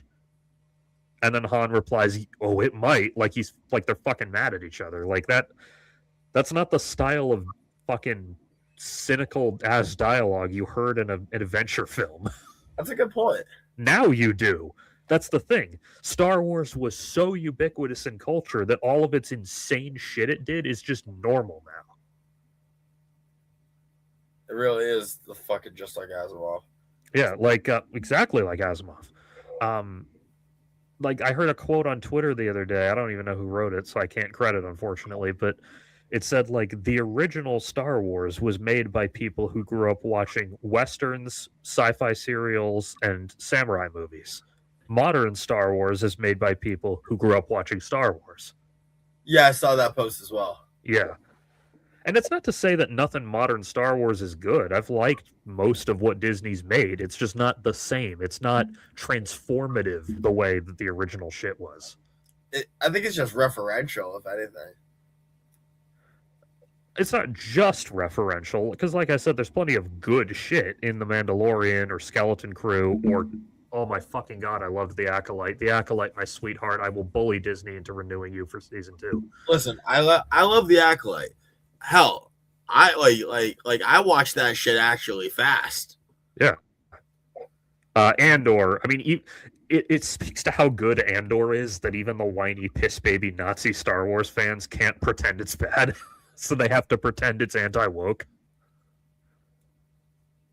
Yeah, that's just because they don't understand. Like, Famously white actor Diego Luna. yeah, Diego's a white person name because then they started doing the Spain argument. Well, yeah, that's the thing. Then they'll start talking about how the Spanish are white, and it's like, yeah, tell them that. Ibiza. Ibiza. Anyway, I love Star Wars, and getting stoned and watching them with like a fresh set of eyes made me love Star Wars even more. Next year, I'm going to do the prequels, and then probably maybe the year after that, the sequels. That sounds fun. Maybe the year after that, I'll do the like indie ones, like the A Star Wars Story spin-off ones. Speaking of, since last time we did this, I saw the new Mandalorian and Grogu movie. It was all right. It shouldn't have been a movie. It should have been a few episodes of the show or maybe a streaming movie, but for what it was all right. It was just alright. I mean, it was a perfectly good Mando episode, but 2 hours long. That sounds fun. Yeah, you know, I'm not saying go see it in theaters, but like when it's on Disney Plus, yeah, fucking watch it and eat some snacks. I don't know. Does Grogu get a lightsaber? No, thankfully that would have been worse. Grogu does get a little bit of character development in the form of like having to be independent and fight and save the day. Rada the Hutt, I like. I like fucking the way he fights is really cool because he's like a Hutt gladiator, right? How the fuck? Well, that's the thing. Everyone thinks is like, what the fuck would that look like? Because we've only ever seen fat Hutts before, and most Hutts are fat, but they don't have to be. So Rada is like he looks like a Hutt still, like a serpentine tail, but he's like fucking ripped. He's got enormous arms, and not only does he have like enormous arms with an axe in each hand, but he fights almost like a gator. Like he kind of rolls around the stage to like both get around quickly and crush enemies. That's interesting. Now everyone's joking about the fact that like 2 or 3 times in the movie he makes sure that they know that he's not like his father, and like, all right, yeah, they did say it maybe one too many times, but like he had other character traits, guys. Because he was fucking Jabba the Hutt's son. Is he mob themed? Rada? Yeah. No. In fact, that's his whole thing is that he doesn't want to be affiliated with his father's world. He wants to have a name of his own. Okay, so he's anti-mob themed. Not even, well, yeah, I mean, not even explicitly against, like, organized crime as a concept. More just like, no, I want to make a name for myself in this way. Okay. And also, his dad has a really fucking nasty rep. Like, there's a scene where Grogu gets close to Rada, and Mando instinctively kind of reaches for his gun. Rada's like, it's okay, I'm not like my father, and just kind of brings him over and, like, pats him on the head and cuddles him. That's nice. Yeah. Because he knows that Jabba would have eaten a creature of that size, because he's a fucking psycho. So why did they let Schnitzel name a character? Schnitzel? Oh, Rada. I get it. Yeah. I think Clone Wars Chowder just slightly predates Clone Wars, but Rada was invented for the Clone Wars movie, the pilot movie. Damn. Remember, he was the baby Hutt they had to rescue? Oh, yeah. Yeah, well, this is 30-something years later, so he's not a baby anymore. Now he's a big-ass Hutt. Now he's a grown man. They actually did create a model of baby Rada because there's ones when the Hutt, they're like brother-sister crime bosses. And they're like, Rada was their nephew or whatever. And when they hire Mando to find Rada, they say, we only have one picture of him, and it's from a long time ago. And they pull up the one of him as a baby from Clone Wars, and they're like, obviously he's grown since then. Yeah. So now he's like this big-ass motherfucker. But he's fucking cool as shit, like rolling around the stage like a goddamn, like, walrus, basically. Like a walrus, but fast. A walrus, but fast. Or like a slug, but fast, I guess. There's a scene where they fight some droids where there was, again, stop motion legend Phil Tippett did the stop motion for it, and because this one area where CG is great, CG is really good about letting you composite two elements together, so a stop motion thing composited now looks seamless. I had no fucking clue they were stop motion. That's how good they looked. Okay, that's pretty fire. Yeah, like I assumed they were CGI because they just moved so smoothly. But then when I rewatched the clips on Red Letter Media, I was like, nope, I see what they're talking about. There he is. That's stop motion. Anyway, I'm not calling it the best movie ever, but it was a fun time. It would have been a more fun time if I got to watch it at home for free, but fuck it, whatever. Not whatever. Watch it for free at home. I did. Well, yeah. If you do want to see something in theaters, I recommend I Love Boosters, which is fucking excellent. What's that? It's Boots Riley's new movie. Ooh. It's about this gang of shoplifters. They're the boosters. They shoplift like designer clothes and sell them at a discounted rate on the black market. So they hit this one store owned by this fashion mogul billionaire lady played by Demi Moore. She's like personally attacking them in the press and everything. So they decide to target her specifically from here on out. And then it goes fucking insane in ways that I refuse to spoil for you. Damn, that good? It's excellent. I'm a Virgo is still my favorite thing he's done, but this is definitely like worthy of the Boots Riley title. Damn, okay. I recommend. I mean, I'm not saying you have to see it in theaters, but I definitely you would not go wrong to see it in the theaters. Shit, okay, I'll check that out then. I need a good theater watch. Yeah, what's the other one that's out right now that I heard everyone talking about? The app on my phone works better. Come on, fucker. Come on, fucker, let's go. I hate Regal so much. How much you hit it? Oh, yeah, Backrooms, Obsession, Passenger, Devil Wears Prada 2, I guess. Oh, yeah, I took my mom and my grandma to see the Mandalorian movie, and they loved it. They loved it? Yeah. Nice.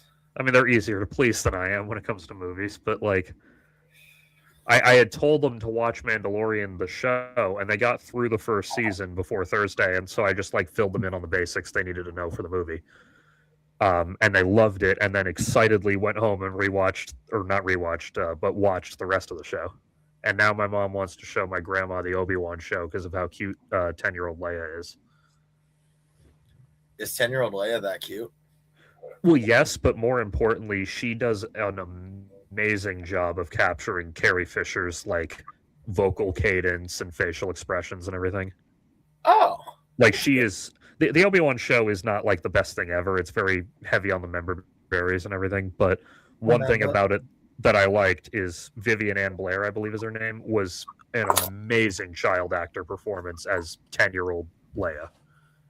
I'll have to check that out. Like, you could definitely, if you adjusted for, like, camera picture quality, everything, you could fool me into thinking that was 10-year-old Carrie Fisher. Okay. Yeah, she was really good. Like, that kind of mix of sincerity and, like, sarcastic edge that Leia had, she got it perfect. Oh, fuck yeah, okay. Yeah, I love Princess Leia. Like, upon rewatching those movies, God, she's so good. Princess Leia is pretty great. Like, it's cliche to call her one of the best written female characters ever, but she is. Is it cliche? Well, yeah, because it's like a really easy answer. Oh, of course you go with the female hero everyone knows. It's like, well, yeah, but I don't just know why her. Wouldn't like you pick a female hero everyone knows? Is it true? Notoriety part of the game? True, and also, like, I've read all the books and comics and shit, so I've seen even more sides of Leia as a character. I got to see the gut-wrenching scene in the comic where she and Luke, they're, like, stranded on some planet, and it's, like, a nice planet, so, like, they're not going to fucking die of heat stroke or anything.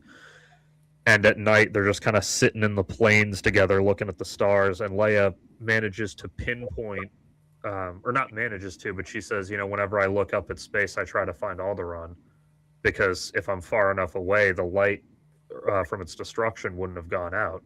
So if I look at it from far enough away, it's still there. It's like a gut wrenching fucking scene.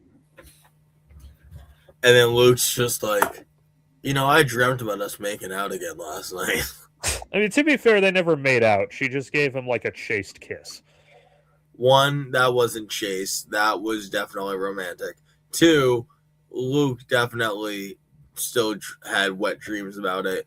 And three, once again, if we're going to do that whole thing about remember there's time in between the movies, remember there's time in between the movies. Yes, but it's been well trodden by canon, so they've made absolutely sure that Luke and Leia never fuck. Yeah, they made sure to say it over and over again enough that I'm like, you said it enough that I feel like it's more of a talking point. Honestly, like, even not knowing that they are brother and sister, like, it's easy to read their relationship as platonic in those first two movies. You're fucking tripping. No, really. Like, I'm not saying that's the only reading, but, like, you look at the way they interact in Empire, like, yeah, they respect each other a lot. Maybe they find each other attractive, but above that, they respect each other a lot and are friends. Can I just point out that, like, the bar for men is so low that, like, you don't see that and be like, oh, yeah, that's the romantic partner, the guy who respects women. Well, that's the thing. It's not that Han Solo doesn't respect women. It's that he doesn't respect anyone. Well, I mean, yeah, but he doesn't have anything in particular for women. But he and Leia have this like tumultuous relationship, at least initially. So that, I mean, not to say that's can only be romantic, but that reads much more romantically than like Luke, like when she kissed him on the cheek in A New Hope, like whatever. The only real like on the mouth kiss was the one to piss off Han, and she holds it for long, but she doesn't move her fucking mouth or use tongue or anything. It's the olden days. Like, she could have just kissed him on the forehead and the scene would have worked almost the same. But she didn't. No, she didn't, because she was trying to make Han upset. Or she just wanted some of that get stuck in a washer action. If anyone's stuck in a machine, it's Luke. He just got pulled out of the Bacta tank. Stepsis, help. I'm stuck in the Bacta tank. I don't know if this is still canon, but according to Luke's inner monologue from one of the pre-Disney old EU Star Wars books, submerging in a Bacta tank will leave the taste of it on your breath for like a week, and it's fucking terrible. That sounds terrible. I mean, it's not like it's. I mean, he's probably exaggerating a little, but Luke is just kind of like, "Oh God, I don't want to go in the Bacta tank again. I could taste it on my breath for a week afterwards." Not again, please. I don't think he had to. I think he was just worried about like, "Oh man, I don't want to crash this fucking ship." Fair. Okay, fair. Actually, I read it 20 years ago, so I don't remember if that was the context, but it was something like that. Something like that. Yeah, like he was said in like a lighthearted tone where he was probably exaggerating a little, but like, yeah, being submerged in a weird ass liquid would probably fuck with you. I mean, it could be hot. Maybe. Some people go in naked. Luke doesn't. He has that weird diaper thing on. Hey, I'm curious about something, Larry. What? I want you to read the synopsis to an anime. Don't pull up pictures to make. Actually, it's fine as long as you have safe search on. And then I have to go. Yeah, but I want you to, in real time for the people, read the synopsis for an anime for me. All right, what's it called? Interspecies Reviewers. Have I heard of this? In a world where many different humanoid species exist and prostitution is legal, there exist various, brothels for each kind of species with succu girls who have succubus blood running through them.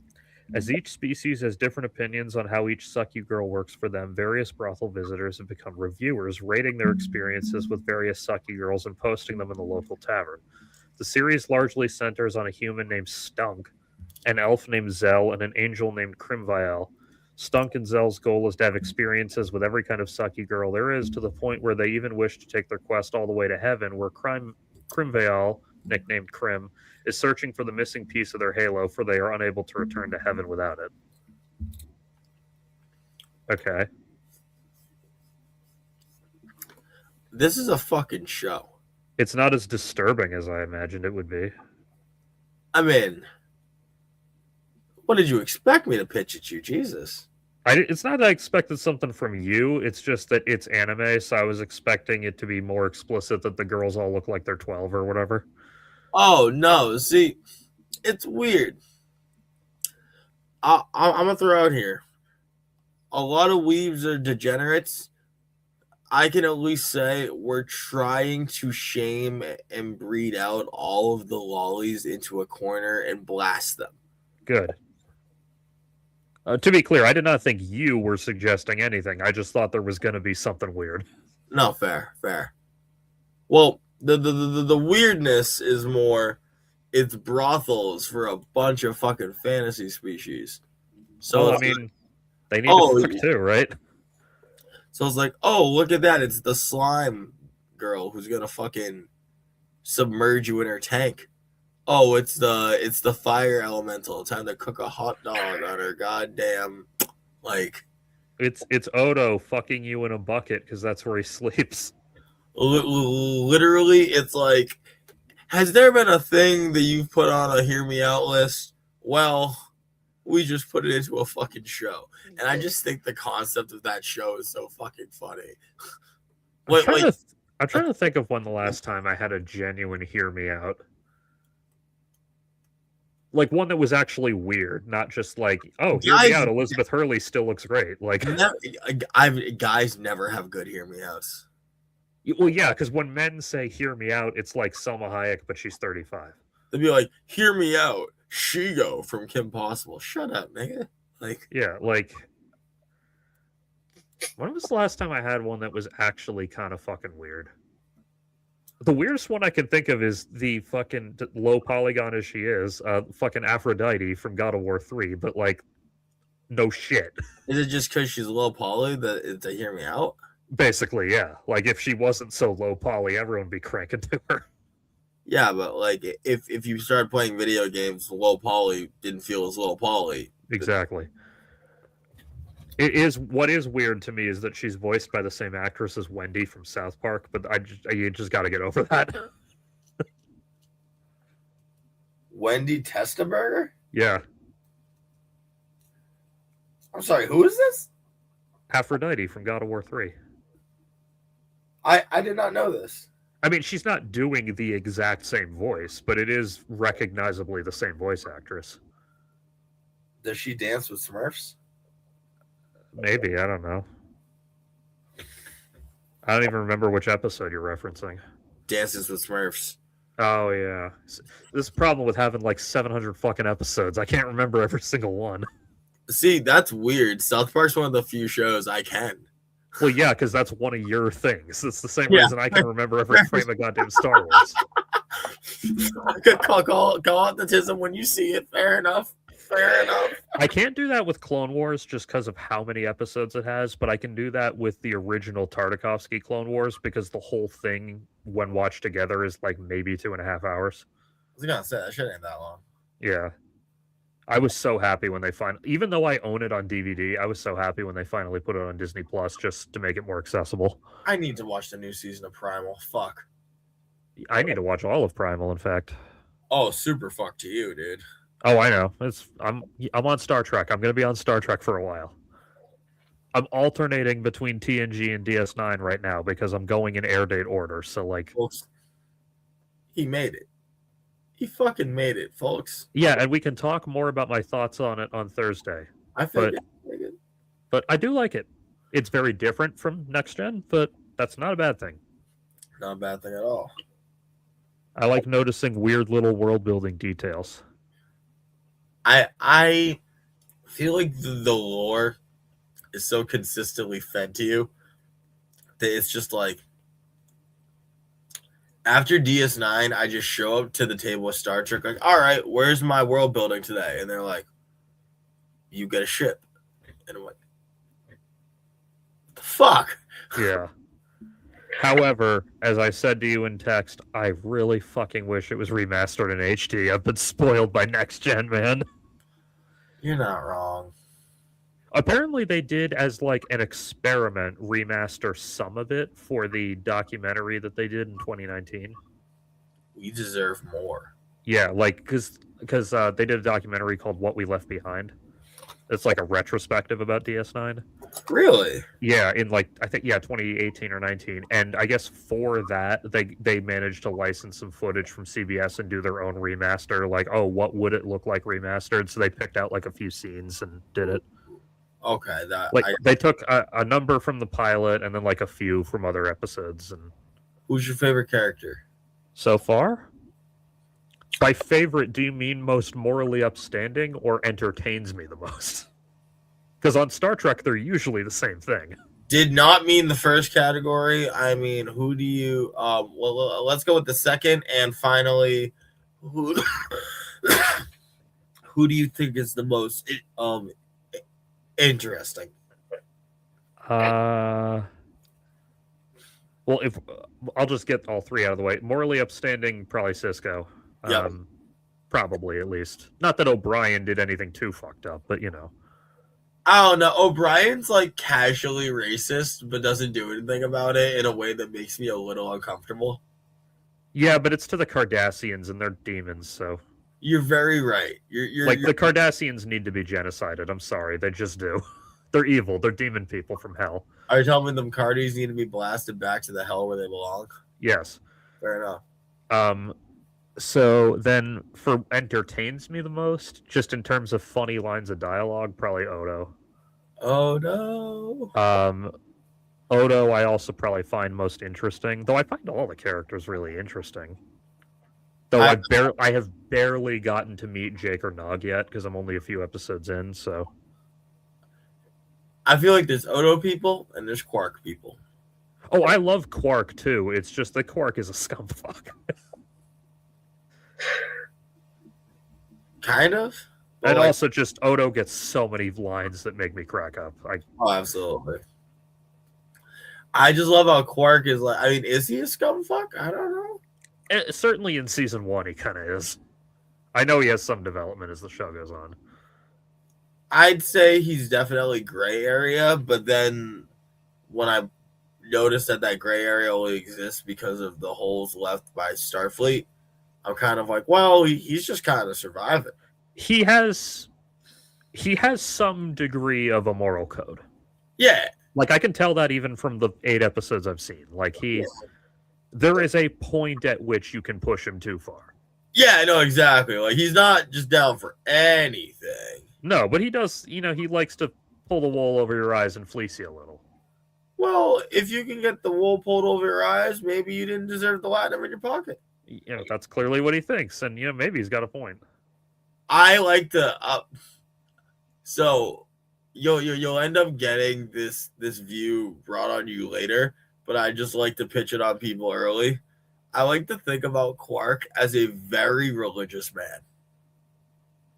And his religion is money.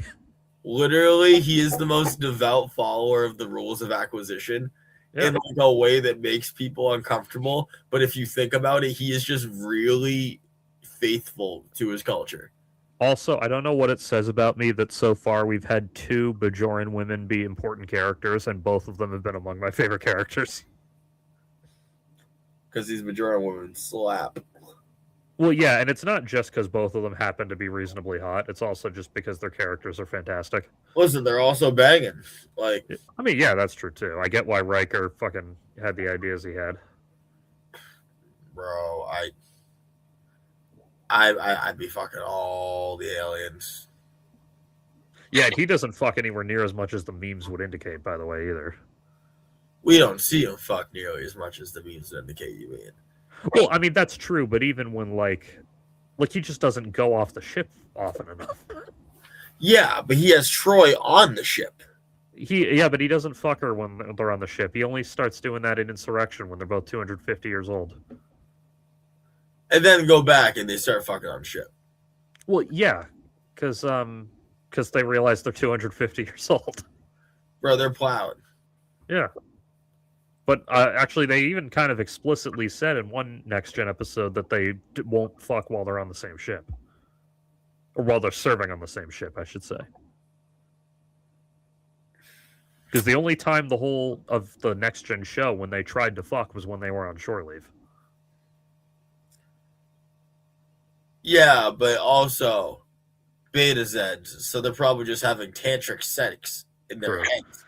I always thought it was weird that they wouldn't fuck while they're on the same ship because, like, if you're worried about the power imbalance, they're nearly the same rank for most of the series and the same rank for the last season of the series.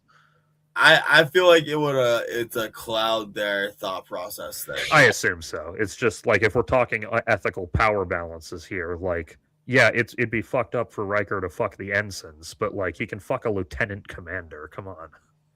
Oh yeah, no, it's just Lieutenant. There's the Borg here. They're attacking. Wait, where's the lieutenant? Yeah, well, that's why I always say Picard and Crusher. The fact that he won't fuck her is because he's the captain, so she's literally the only person on the ship he can fuck. Because she's the only person with any form of rank matching his. Only on one fucking matter, and it's like a tentative. Well, yeah, but actually, no. When it comes to the health of the people on the ship, she outranks Picard.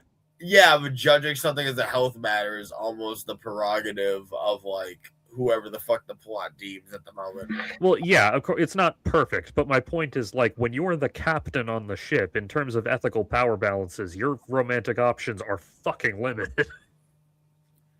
You can't be fucking no one. Well, you can fuck civilians, I guess. I mean, I don't know, because then they're on your ship while you're fucking them, because you can't leave the ship to fuck them. Potentially, yeah. And fucking anyone while they're on your ship, while you're running your ship, is a conflict of interest. That's not wrong, though I do think it'd be more ethical for him to fuck civilians than it would to fuck junior officers. But listen, the most ethical thing would be to ground his ass in the fucking vineyard I know. Pussy then. Or also, it's interesting that unlike the real military, Starfleet people don't tend to get married super young. Well, I think it's because there's no financial or legal benefit. That'd be my assumption. Because like that's the only real reason it happens. There is a cultural thing about it too, though, to some extent. Yeah, but that's also because they're insecure because all the Jodies are fucking your wife. Yeah, and true. To be clear, the Jodies are fucking your wife, bud. If any of you are seeing this from overseas, right now, at this very moment, a Jodie is laying your fucking lady down, kissing her neck, and she's laughing. Sorry, you shouldn't have joined the Epstein army. Anyway, I am going to go probably watch Megadoc and drink some ginger beer, because why not? I feel like I deserve to treat myself. Sipping on ginger beer. In the meantime, everyone, like the stream and follow us, or subscribe to us, rather. And you can turn on the bell icon, and I'm working on getting our Twitch set up so you can watch us there too. Wipe your butts, I guess. Always be wiping your butt. Even when it's not dirty, just give it a wipe just in case. Just buy a bidet. Buy a bidet. Or do that. Buy a bidet. It's 2026. We're eating ass, Grandpa. Bye. Bye, everyone.